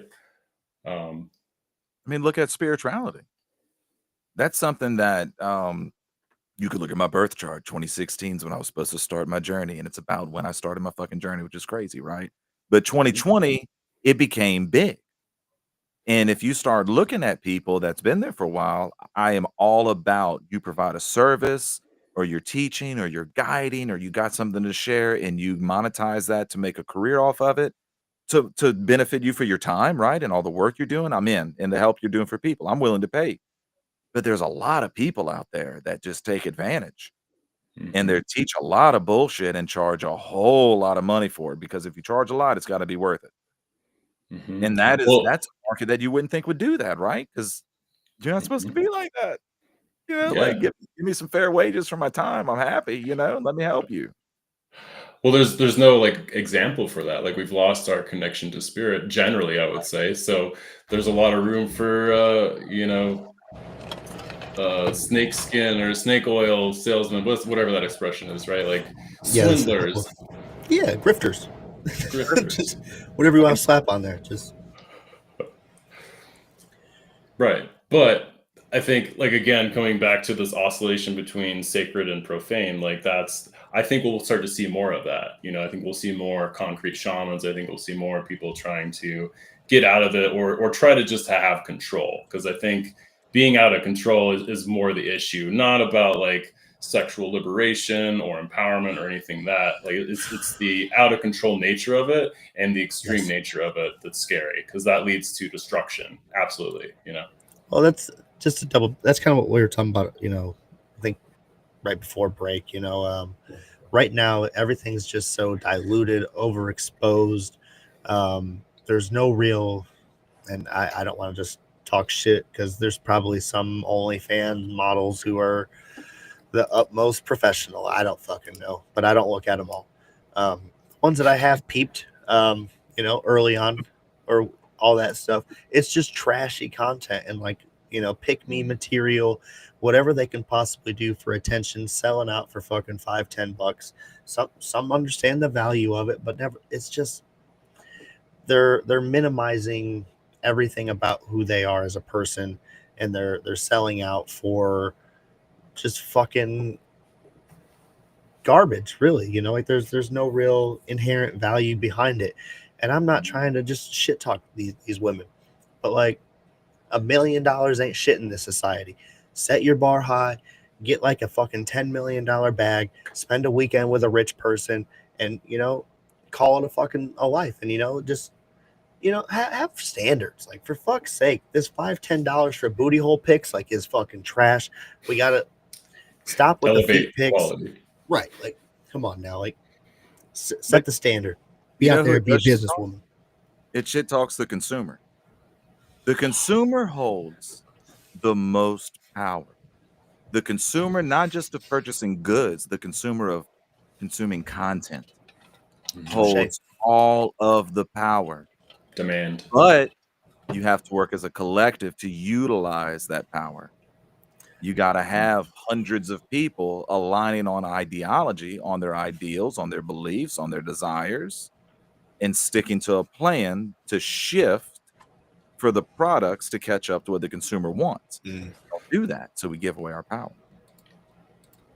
That's right. Well, that's why a lot of this shit is free too. Like a lot of the porn it's free because you're the product. Like your attention, your viewing, eventually your money too, because God knows, like if you need to have more and more intense things or different things, like eventually you're probably gonna end up there. What I think is interesting too, though, is the correlation between this rise of pornography and this intensity of sexuality becoming so explicit, and the correlation between birth rates, because birth rates are just plummeting, right? It's the lowest for the U.S. It's the lowest. 2023, the birth rate is the lowest it's been since 1979, at 1.62 children per woman. That's the stat. Well, I mean, how much of this is based on the economy and the culture shift? Just not just the sex industry, but you know, post World War II, you know, there was I don't want to say a robust economy, but there was definitely the baby boomers for a reason. Things were good in America. It was the thing to do. Like my grandma had like 12 fucking kids, and like she did not set anything up for any one of those kids to prosper financially afterwards. So each one of them only had like 2 to 3, and they're like, well, shit, I'm about to be fucking broke. And now here I am, like, I can only afford one. So like, how much of this is just economic collapse and people just looking at it like, I don't know, from a responsible decision, like, I can't afford to have all these kids in this society. Whereas, you know, 40, 50 years ago, you were, you know, paying a fucking mortgage of 30,000-40,000 on a house and sending your kids to college for $400. Like, but just how did that happen, Brad? I don't fucking know how that happened. 2 things. One thing, you have an entire generation coming back from war with no skills other than war skills, right? And those are skills, but they're not trade skills. They're not college skills. They're different. And the second thing is your tax codes. They had the tax code came in right after World War II, where they were taxing the top 1%. I believe it was like 88%. They all agreed to it. Really? Dropped it down like a percentage point or 2 percentage points. And they did this for a long time. And that's how we got funding for the interstate systems. That's how we got funding for all these jobs. This guy did this whole lecture on it. That's cool. And it was like a trendy video thing. So I tried to go fact check it, make sure who's a professor, blah, blah, blah, blah, and everything for me checked out. I mean, they had those government bonds too, like back in the day. Those were like a big for. Yeah.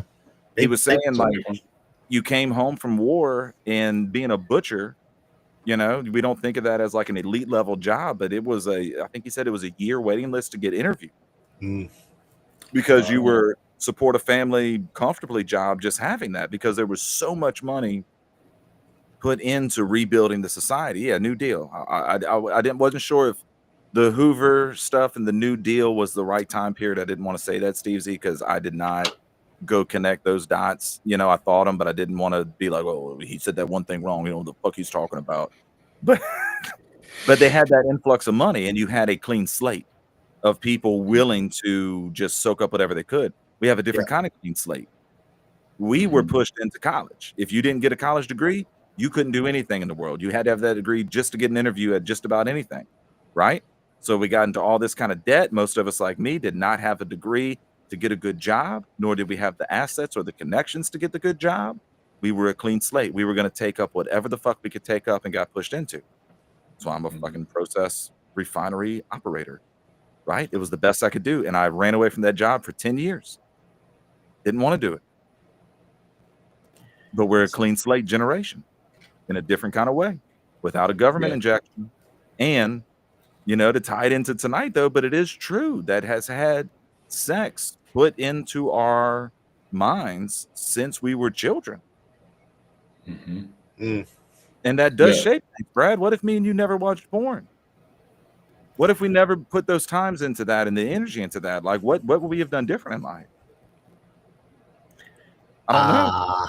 Well, that's a good question. I mean, are cameras available? Because I might be making it. The first Brendo Brad. Right? I don't know. Because I don't know the correlation to really look back on it. I can honestly sit here and say 6th grade was a year for me, guys. I was up late one night watching, UFC had just came out, and I was at the old man's house watching the UFC on the satellite, the pay-per-view, and you got that extra like 30, 45 minutes of programming afterwards. Right. Fellas, let me tell you, that extra 30, 45 minutes of programming on that HBO back in the day, that was the shit. Real sex, taxi cab confessions. And there was some blood pressure flowing, and all I can tell you is my life has unequivocally changed ever since. I was very science oriented, very thoughtful on the environment. I still enjoy the environment and understand the importance of it, but my core concerns immediately shifted. Just whew. Yeah. The get money became the secondary to the fuck bitches. Yep. Yeah. And I've been married ever since I was 18. So, but joke's on me. Boy, does that go away. But yeah, my priorities became feel good. Like in the Spice Channel, the little squiggly lines on channel 52 and a little bit of this, a little bit of that. That was before I did any drugs or drank or smoked or anything, right? That was my first feel good. And I think there's a correlation to that because I spent my late teens and early 20s chasing a feeling. Yeah. A lot of it was filled with chasing girls and downloading videos and doing all that, right? And doing that with the drugs, right? Or without, whatever.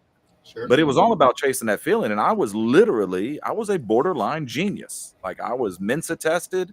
I was in the GT programs. I was like a 142 IQ and all of that stuff, right? Like you can be whatever you want in the world. And what the fuck am I now? The only good thing I can say about me, and people might not believe it because of the things I talk about on Tuesday night, but I'm a really good dad and a good husband.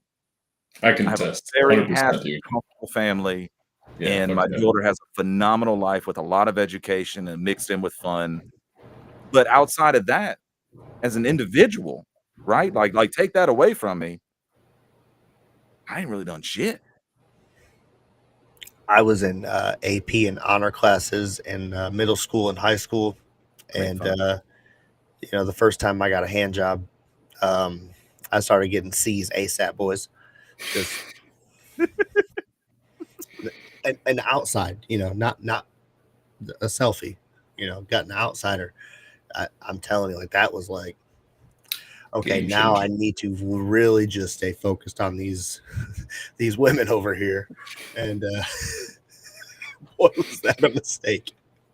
If anybody at all is watching this and they're underage, first off, get the fuck out of here. Yeah, don't watch this shit. Not for you. You need to just lock it up. Stay locked in. Stop beating that shit. Don't be chasing that shit.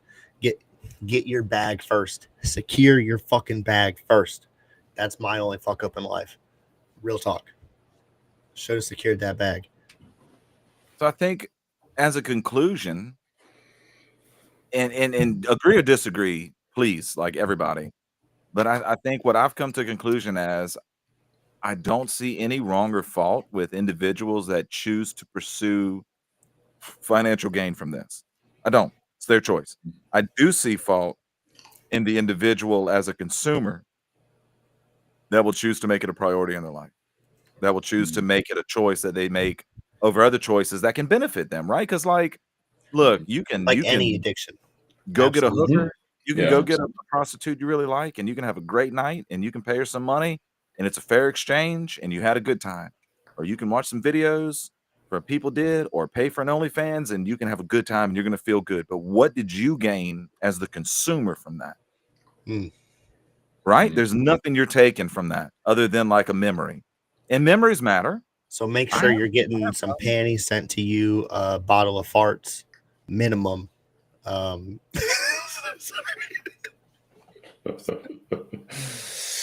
Well, I think it's like a loss on both sides, honestly. Like, yeah, I agree. I'm fine with people making money off this, I suppose, but in the end, nobody's really going to benefit. Like the consumer is going to lose time. Yeah, they're going to get their hit of dopamine, but that's going to go away, and then they're going to be at a deficit. And so for both sides, I think it's creating these very unhealthy dopamine systems. Like the systems are just getting fucked up. And and that affects everything else in life. You know, like you made a good point, Brad. Like I don't think the industry itself is a reflection of the decline in birth rates, but it's a factor. Yes. And when you look at everything put together, like this is a big contributing factor to a lot of the suffering that we have, I would say. Because we didn't have a lot of these problems in other times in humanity, like during the golden ages or during times where there was a lot more discipline and respect for our connections just as humans. Like if you think of how we connect as humans now, we're so disconnected. And this whole industry furthers that gap, in my opinion. Because before, you know, digital pornography, all that stuff, even the processing route was probably better because you're actually connecting with a real human instead of just a fake image on the screen, right? Like Right. you're making progress in terms of human interaction, and you actually get some real physicality from another being than just being by yourself staring at a screen, releasing, and then come down, and that's it, right? So I think the side effects are more detrimental necessarily than like the act itself or the industry itself. It's everything around it. It's like I don't know, like a cancer. You know, I have very strong opinions about this. I know you guys probably don't feel the same, but that's kind of my view of it. Like I don't think it's good. That's why this is a good conversation. Totally. Right. I'm open to hearing if there are good parts, but so far as I can tell, there aren't good parts. There's like superficial good parts. Like, yeah, you get a bunch of money, but that money's going to go away. And then what? You know, like I think about things holistically, and for that person, like, and there's even like a great documentary on Netflix about when porn ends, you know, like these actresses afterwards, most of them are just wrecked. You know, there was maybe like one or two that made it, that did good stuff. The rest of them were just in the industry. You know, you became a creator and then became a producer, and then you ran like a house or whatever. Like that's kind of the progression. Right. No, like there's on the realistic side that's there's not too many pros, but and I hate to just shit talk, but like what working industry is there real ethical pros where you can go back and just be like, you know what, I unequivocally did positive and not just self-justifying. And You know, like a fireman or an EMT. well, there's still things that I can say on stuff like that. Like no offense to Investigator, our producer, who's a volunteer fireman in the community. They take a lot of the fucking county resources, and while granted, they're doing a good job, you know, but like First one seen for all accidents plus the fires. right. They're And EMTs. I'm not saying that, you know, there's not good things involved in helping, but there's a lot of resources that are going to assisting these people who debatably Darwinism might just be, you know, a real thing. And like maybe you shouldn't fall asleep with a cigarette in your hand. Maybe you shouldn't be driving 80 miles an hour while beating off and fucking flying off the road and not wearing your seatbelt. Like we've talked about this specifically on this show tonight. And Investigator can attest, you know, like people do fly off the road probably because they're just beating their dick. Like, bro, slow down. Wait till you get home. Right. Don't utilize the government resources to take care of your dumb ass. Like Again, calm that's the fuck consumer. that's the consumer. Like, Yeah. you know, we as people are we're just out here trying to exist and live, right? And thrive, really. Pass that on to our offspring if we have them. But I've also met people who just are totally against that in their life. They don't want to have kids for whatever reason. And I'm not going to sit here and say, no, you need to propagate life. You need to, you know, be invested in the evolution of our society, because quite honestly, I look at some of them and I'm like, you know what, for a retard, you made a smart decision. Maybe you shouldn't repopulate. And props to If them. you don't want it, don't get one. Right. I mean, that's right. But there's still a need Nice. for That's connection, for physical touch, for intimacy. And if that is your sole route of just like, I'm just going to pay for it, not really worry about being attached, you know, emotionally and all that bullshit garbage attached to it, I'm not going to sit here and shit talk your lifestyle because I don't have my shit together for fucking for shit. But like we've talked about, like there has to be constraints on this. This cannot be your whole life. This cannot be everything that you're invested in. You got to be well-rounded, especially if you're gambling, if you're fucking smoking crack, if you're fucking whatever you're doing. Do it. Be a well-rounded crack smoker. You know what I mean? Do that shit in moderation. Balance, yeah, not too much, just a little bit. Right. Jobs, like I downplay the importance of my job all the time. To me, I did it for money and benefits and retirement, right? Those are things that I have that are really strong. I get nothing from doing my job, but at the same time, if no one did the job that I do, you couldn't run a hospital. Right. We couldn't do this live stream right now. Yeah. You have no electrical usage of anything because you need insulators, you need water, you need rubber. You'd have no vehicles because you need plastic. We go back to horse and buggies or trains at best, at steam at best, but you need oil. You have no wind energy. You have no solar energy. So there is a impact on society from what I do, I guess. No, dude, your coworkers too, man. Having that IQ of yours, dude, that is such an asset in that environment. When you need to think quick, those situations you've told us where you've almost died, Right. I'm sure you've been a huge asset in that whole situation, and so you've saved lives, right? Like the guy who's our lead guy, he's maybe 30. That dude, bro. Like he might not be able to talk to me, and he's smart outside of work. God, no one watches this at work anyway. So, but like when it comes to where we're at, he's like a genius. When it comes to dissecting and troubleshooting an issue that goes on, you literally feel everything around you slow down watching him try to figure it out. Like you're trying to figure it out too, but he's seeing all the things that you're not seeing. He's thinking about the effects of the heat and the pressure at this line, and well, this is blocked, and I know this goes there, and this is probably affecting that. And he says something, you're like, oh shit, like it'd taken me 2 weeks. It took you, like, it felt like an hour, but it was probably 3 minutes because you were a wizard and slowed down time. It's impressive, man. I'm very good at reacting. I improv life. I do not plan anything, like almost nothing. I improv fucking everything. Half of the songs I posted were freestyles, So I'm great at shit hits the fan and I can instantly react to it and do really well. Mm-hmm. But the people that have just this like deep knowledge that can sit there and just wrap their brain and swim in it, it's impressive, man. It really is to watch that.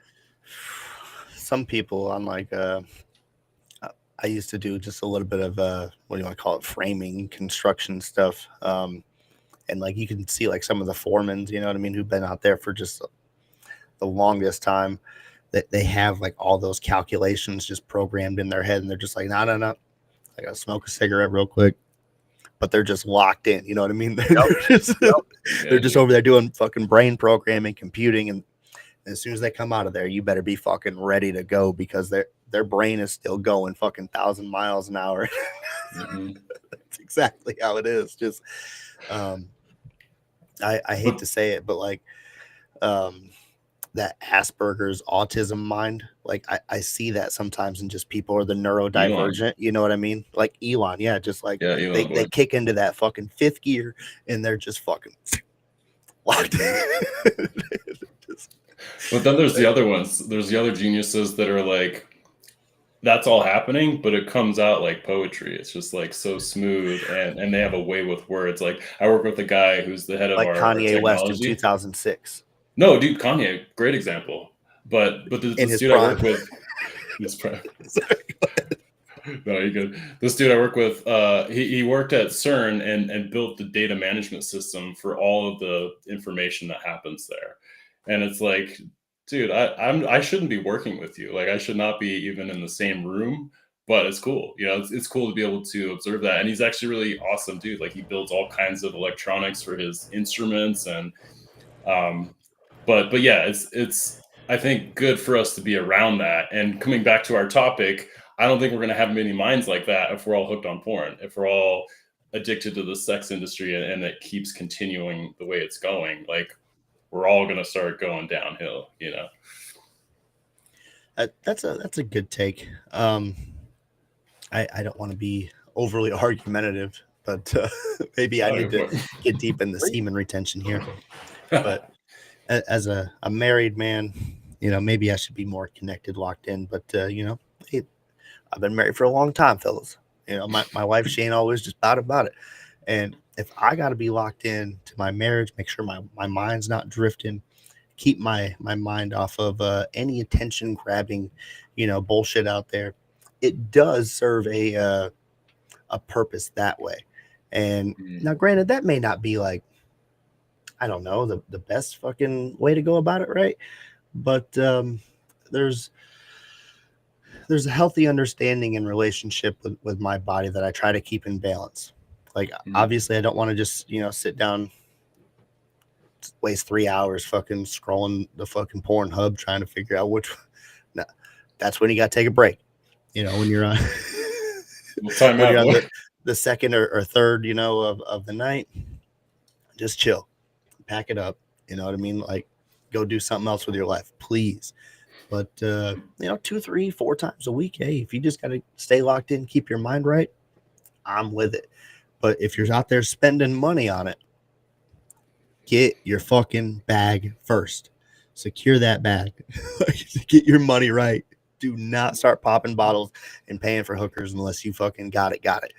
Like, that's dude, it's a good point. That bag, that should be the motivation, right? So in this context, thinking about porn or that bag, which one are you going to choose? One has to win, right? So like for me in my addiction and working through that, something had to be greater than that feeling or that desire to want to just like, ejaculate all the time, watch all kinds of stuff. And for me, that was spirit, and that can be different for everybody. Like, I think children, marriage, anything that pushes you beyond yourself. I think that's maybe the key element. You need something that will push you beyond yourself to feel like your actions and what you're doing need to be more for somebody else. Because if we're just doing this to ourselves, we don't care. Like, who gives a fuck? This is my body. I'll just go at it, and it doesn't affect anybody. But as soon as it affects other people, as soon as it's part of like your family or then I think that's when the motivation starts to come in, and that's when things can change. And I think that's a hard part for our society. I think a lot of us are very isolated. We're all disconnected from each other, and this gives us so much pleasure. It's instant. It's always accessible.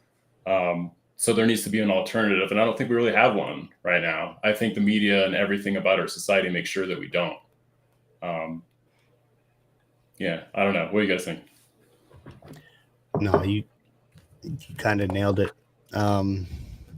It's I think it's become just way too much of a distraction for a lot of people, and the way that the porn industry has evolved, I think we're starting to also see a lot of unrealistic expectations take place in the environment of what it is supposed to be, how it's supposed to feel, how you're supposed to react, how you're supposed to treat the other person involved.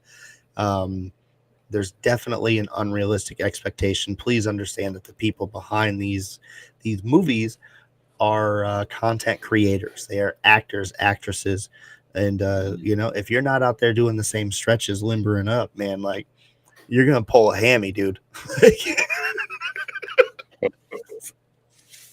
Yeah. Well, I'm sure we've all felt the impact of that too. Like, comparing yourself, that shit sucks, dude. All Yes, these I have boys felt the packing impact of up pulling my hammy, and Cramping up. I can't do that one. I can't do that one. And she all mad, and I'm like, my fucking back don't do. Is it your rough back? Yes, out it's there. my back. It's fucking rough out there in the streets. Y'all ever had a toe cramp mid-sex? Like right in the calf foot? cramp? Yeah. Calf cramp? Oh yeah. My talk calves about get full me. lockup. So full lockup, full body lockup. Get that? For me, it's that toe sometimes. Like, when that toe causes like that whole leg lock, and you're just like trying to unbend your toe. Austin Powers, where he's like all twitching. You're just like, hang on. It's just like, this is the best part. And I'm like, All right, I'm gonna power through it. I'll power through it. I'm gonna lose a leg. I'm gonna lose a toe. I don't care. That's some real stuff, real, man. I like it. It's real. Lower back and the calf, man. That's my Achilles. Man. Ooh. Ain't gonna lie, I was hoping Cashman had a story about how he cramped his legs up or had a toe cramp as well. Cash was probably feeling too good for any of those things to hit his brain when they happen. Got that Coke running. You don't feel no cramps with that Coke? You don't feel no cramps when you on Coke, bro. Coke cramp to you. Powering through. And if you do, you don't remember it because you don't remember half the shit on that either. The only thing I remember about any time I've been on Coke is when I'm playing video games and I'm full locked in, and then I'm coming down and I'm on the floor looking for any specks that are fucking remaining. Just like, phew, those are the bad times, fellas.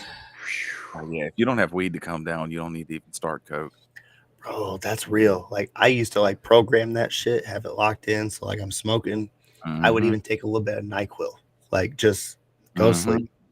Go sleep. Easy route. This is how bad I used to be in the addiction, boys. I used to Oh, fucking here do we go. pinky-sized gaggers and fucking lay down and go night-night. That's when you know. It ain't even Dog, hitting no I more. used to be a fucking mirror-sniffing fucking retard.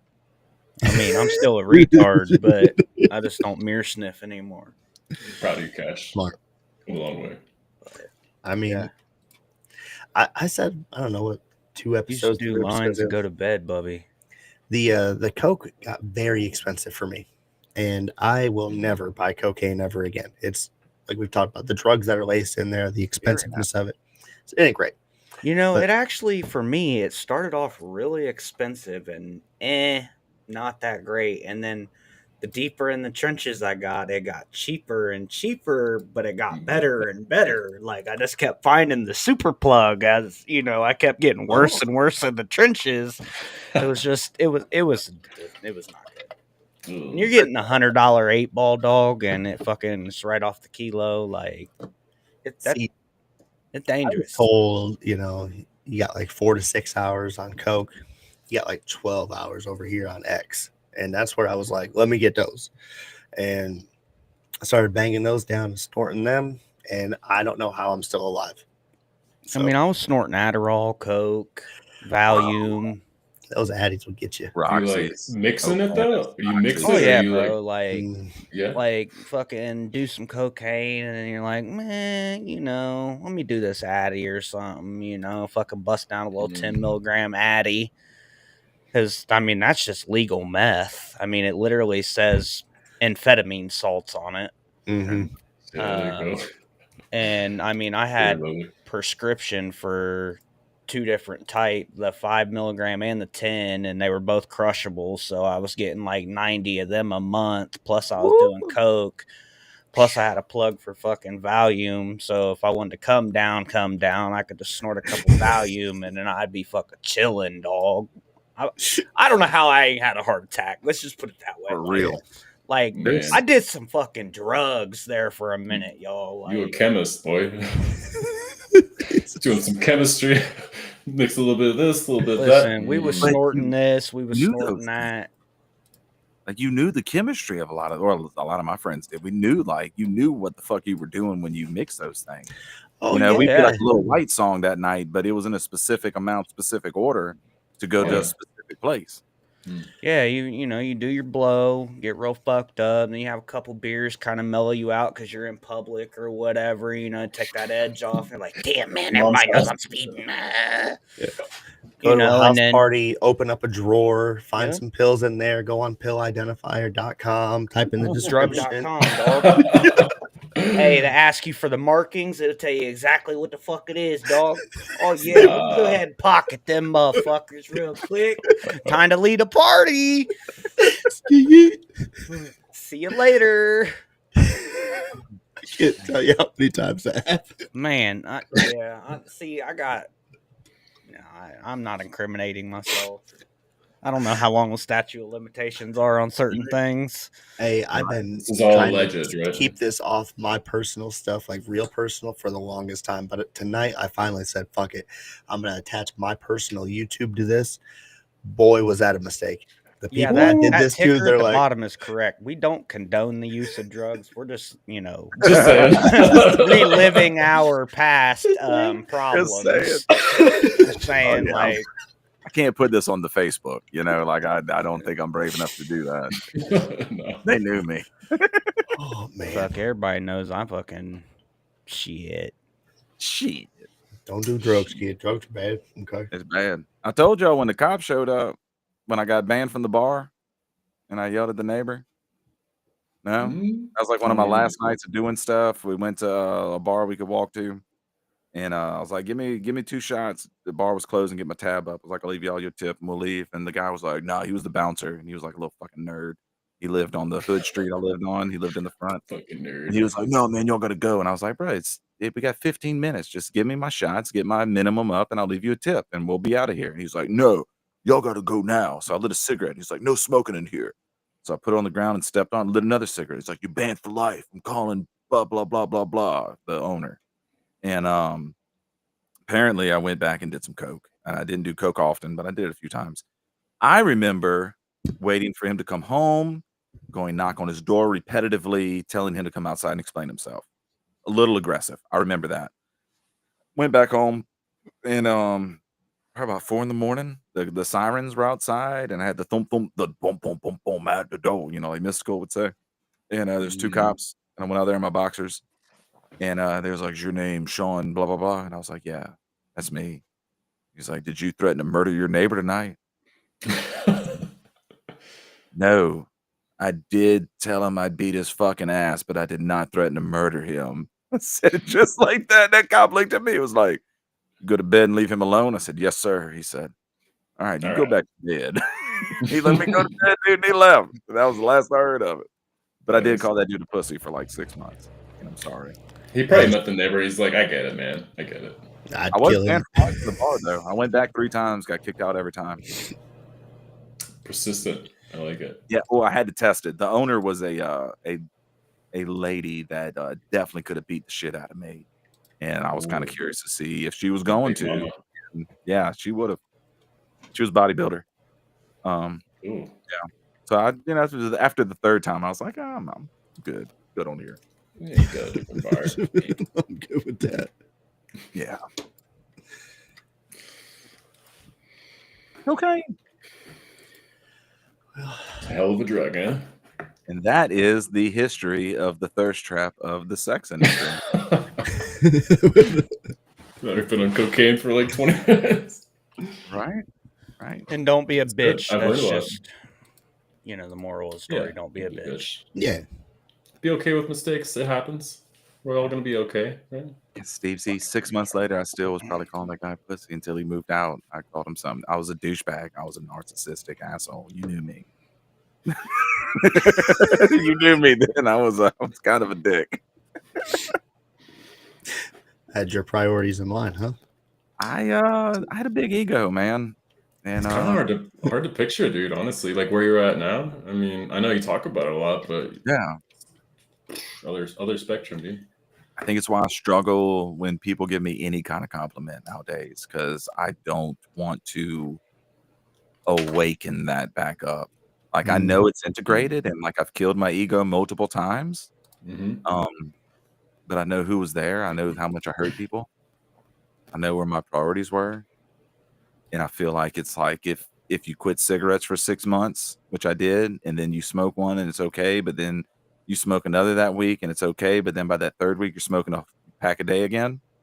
I feel like it's kind of one of those things. You let it breathe a little bit, and then a little bit more, and then a little bit more, and then you gotta kill it again. And killing your ego is it's rough.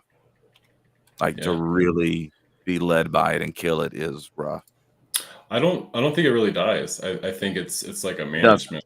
Like you said, you need to integrate it, but it'll always pop up. There's always triggers. But I don't think that's good, man. Like I think you need to be able to take a compliment in a healthy way and allow that to be self-love, allow that to fill your cup. But I understand the aspect where it's like that ego is going to want to pop up and grab that, and then it's going to try and inflate itself and then be dominant in your psychology. I'm working on it. Ego brought us all here tonight. You don't get in front of a camera without an ego. Ego puts you in any place in public. Ego puts you taking any risk. It's valuable. And a strong ego matters, but like you said, you got to integrate it. You know, it's a path. Yeah, I was a piece of shit. I was very narcissistic. I was the only guy that won arguments with the girlfriend. I was going to win every one of them because she wasn't none of them smart enough to beat me. My wife probably, if I'd have known her then, we wouldn't have dated, but she probably would have beat me. She's pretty fucking smart. Put you in your place. Yeah, I needed that. Yeah, but now you princess dad, right? Oh, bro. I mean, I got to redo my nails. We did laser tag today and like this arcade place with Grammy and Papa and played board games and out to eat. It was a really good day. Good stuff.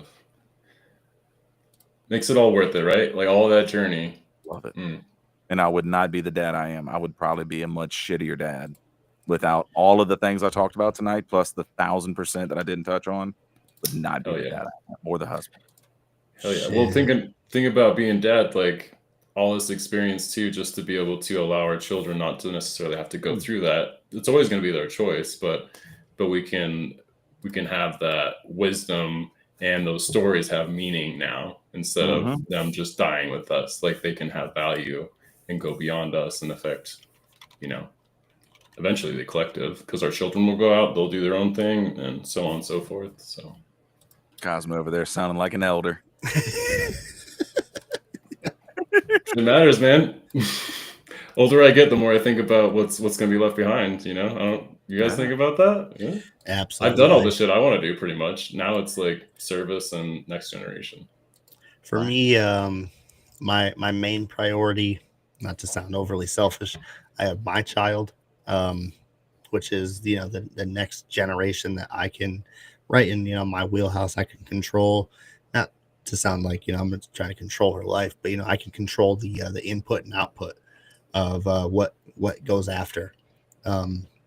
But after that, like it is what we pass down to the next generation of children of the mistakes that we've made in the past and how they can grow from understanding the things that we talk about. And if that's what this podcast is for kids, hopefully, again, if you're a kid, get the fuck out of here. But also like 18, 25, 30, and you're going through the same shit that we are 20, 30 years from now, and this is still up on YouTube.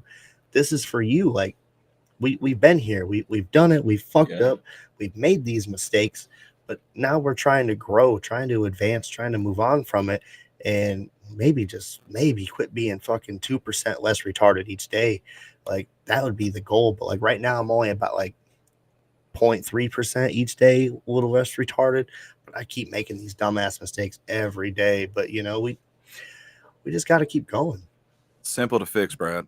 I know we're closing out, but I'm gonna give you a tool, right? Because I did a mental health space for 18 months every week and focused on toolboxes. You repeat over 90% of your thoughts every day. I think it's like 93 or 94%. It might be higher. Yeah. Dispenza. Yeah, Dispenza. But real research. Like Dispenza does heavy fucking research and he publishes his studies. You can go look at them. Focus on generating some new thought every day. Focus on your thoughts being new throughout the day. That's the next step. And I went through it and I'm going to tell you right now, it changes a lot. A lot. Like changes you. If you want the ending revealed. That's the season finale. You're a new person. Go watch Wheel of Time because it's fucking awesome. That's what that is.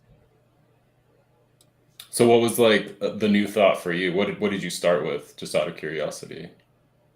Literally just started with like, I smoke a cigarette in the morning with my coffee and be like, what did I not think about yesterday? Like what is something I didn't put my mind on? Okay. And I didn't think about, there was this essay I read back in college on lit theory that I really liked. What was that guy? Baudrillard. Yeah. What did he talk about? He talked about ideology. Oh shit. Simulation, simulacra. That's what he talked about. man, I'm gonna go fucking touch up on that today if I get time. And I didn't get time, but the next day I did. And I touched up Nice. on it. And that next day I was like, Yeah. man, what haven't I thought about? Bro, I fucking suck at geometry. Let me go look at like a shape, a dodecagon. I'll never forget a dodecagon now. 12 fucking sides, motherfucker. That was like day 2. Like literally started like that. And it leads into Sick. new choices, new desires. It helps you reprogram your subconscious. It really does. It builds a new you. Musculature, cellular wise, you're new every 7 years. And Well, I mean, are the thoughts, everything that we have, the every idea is consciousness, and energy that we're creating, and it's just like I don't want to just stick on like that manifesting, but like that's kind of what you're going off of, I believe, right? Just you can't manifest new ideas, new creations without putting in those new thought processes. Two things. One, no. One, like if I had a business, it would teach people how to reprogram their ideology, their relations to what is real, their subconscious programming. And the second part is it's a little different because you're not generating new thoughts and generating new energy. If you're using consciousness, you're tuning in to new energy for you and new thoughts for you. And it's only because you're making new choices. Everything goes down to choices. There's a reason when my baby girl was 3 years old, a young 3, you could say, hey, you have and she would say choice. There's a reason that is the number one programming I put into my child's brain because we get to control a lot of that programming.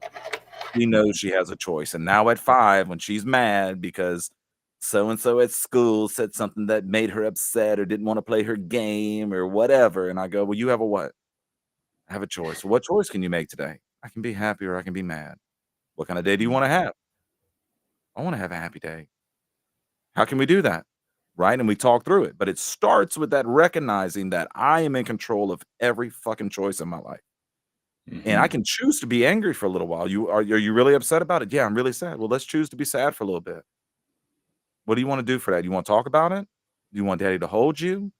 You want to just sit alone in your car seat because we're usually driving home from school or whatever it is, right? Like we can choose that. That's okay. But know that we're choosing it. When I meet Brad, when he comes for a crawfish boil and we realize we're not as good friends as we think we are and he pisses me off, I'm going to realize that I'm making a choice to punch him and him beat the shit out of me, right? But I'm going to realize that it's an active choice. I say that to be funny, decision. But you get where I'm going. Yeah. Well, before we hop into this quote, an important thing about that subtlety of you don't necessarily create your thoughts, you're tuning into them. I think that is meaningful when you're in these really low states of like suicide, right? Yeah. Those aren't coming from you. You're tuned into that because of your vibration, because of think of your brain or your pineal as like a radio tower, right? Whatever your intention is, wherever your heart is at, that's what you're tuning into. So that's what you're attracting. And so change the body, change your thoughts, change your emotions. That changes everything, right? And that's what Cosmic is talking about. I don't even like the word attracting anymore because fuck all the new age bullshit propaganda words because people misinterpret them. I like to think of it like that's the pond I'm swimming in. It's the water I'm surrounded with. I'm choosing where I'm going to swim. And I have jumped into fucking bayous with alligators and alligator gars and nasty shit that I would never swim in nowadays. But at 16, 17, 18, 19, I made a choice to go swim in those waters all the time. Didn't give a fuck. But I choose different waters now. Right? Yeah. It's a choice, again. That's smart. I also do not get in dangerous water. If it's murky, I can't see my feet. I don't go in that shit. I used to. There's no dangerous water where you at. What kind of dangerous water you got? So you got catfish I you gotta worry Great about? Lakes, and like there could be aliens in the fucking water. Oh, that's true. Well, we haven't talked about I used to live in Florida, so like there was like the jellyfish. Those sucked for real. Yeah, gone stung by a jelly. There was many times I would just be walking on the beach in Florida and like little fucking crabs, dude. Those little fuck that shit. I ain't about that life. So I've learned my lesson. I just don't deal with it anymore. I don't want to put my foot in a hole and have like a pike fucking come out and grab me here. I doubt that's gonna happen. But I'm really more concerned about like aliens and fucking shit like that. I'm I'm gonna be good over there on the beach drinking a beer. I'll do you in that water with Jaws and fucking. I've seen the that alligator movie where they were growing that shit. You know, that lady was just feeding the alligators in that movie, like Lake Placid. Lake Placid. I've seen that. Betsy Ross, Betty I Rose. ain't about that life. So Her name? yeah, they walk on frozen lakes here. Like I ain't about that life either. Like, but you're in the water of consciousness 24 hours of existence a day. You get to choose what that water is. Like maybe we can do that episode. Maybe we can do my all-time favorite shit and then talk about our weird experiences, supernatural experiences we've had. That could be a fun one. That's a little edgy. It'll be great as long as we get that title right. Yeah, I'm tagging Green Man again. Fuck that dude. Tag him every time. I'm tagging him on purpose this time. If you came from Green Man, we're retarded. No, genuinely, like I don't know. We changed the title beforehand, updated on YouTube just fine. On X, it just said, "Hey, fuck off." So sorry. We'll double check, I guess, next time. Maybe not. Fucking, we'll try to learn. That's best I got. Yeah, see my face. That's that's all I'm gonna say with that. With the things I say, but, whatever. All right. Sex history, the thirst trap. We talked about the economic impacts and the way it affects the power structure of society. I didn't think we'd really accomplish that, but we kind of did. Easier than I thought I would have. I thought we'd have more friction this show. I wanted to say before we get out of here, Epstein did some horrible things, right? We all know this. Hitler did horrible things. But like Epstein, shout out to all the money that he put into the scientific community. Now, granted, some of the research that, they pick and choose was, not great. Maybe like some of the remote viewing or some of the telepathy stuff or, some of the research behind the heart facility. We didn't need you funding that. But I do appreciate, some of the other things that they've done with like Stephen Hawking when he was still alive, when he was going to Epstein Island. These rings, they are very important and they have been very prominent in the advancement of our society for the good and the bad.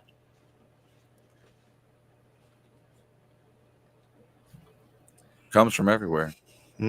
Cum is definitely going everywhere. I know that's not what you said. Comes from everywhere. It's fitting. Fitting for this episode. We need to get out of here. We're over time. We're We're way off the deep end here. Good shit. Oh my gosh, yeah, we're like way over time. Yeah. Some of y'all have lives. I'm on med leave, so I don't, but it's okay. Yeah.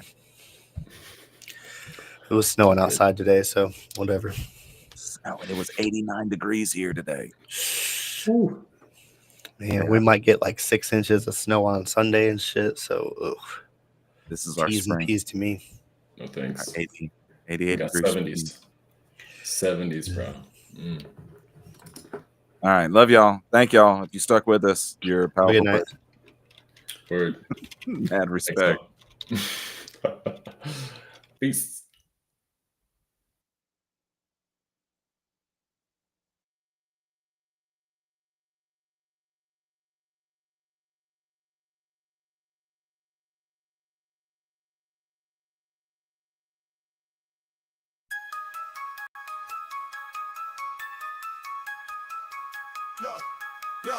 We came up from the bottom, now we top tier. Brendo and Cashman, everyone give a cheer.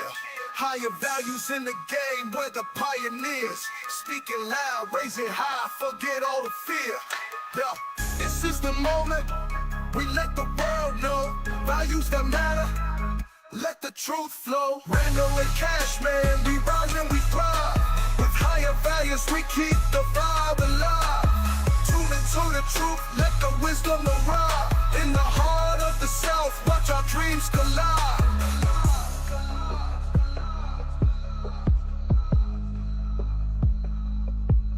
Every episode hitting like we just dropped heat. From the streets to the booth, hear the rhythm and beat. Discussions ignite, in the zone we compete. Connecting with the fan, feel that community heat. We keep it real, never play pretend. This journey of ours will never end. Brando and Cashman, we rise and we thrive. With high Inspire values, we keep the vibe alive. Tune into the truth, let the wisdom arrive. In the heart of the South, watch our dreams collide. Every episode hitting like we just dropped heat. From the streets to the booth, hear the rhythm and beat. Discussions ignite, in the soul we compete. Connecting with the fan, feel that community heat. We keep it real, never play pretend. This journey of ours will never end. From the mic to the world, we uplift and inspire. Thanks for riding with us, let's take it higher.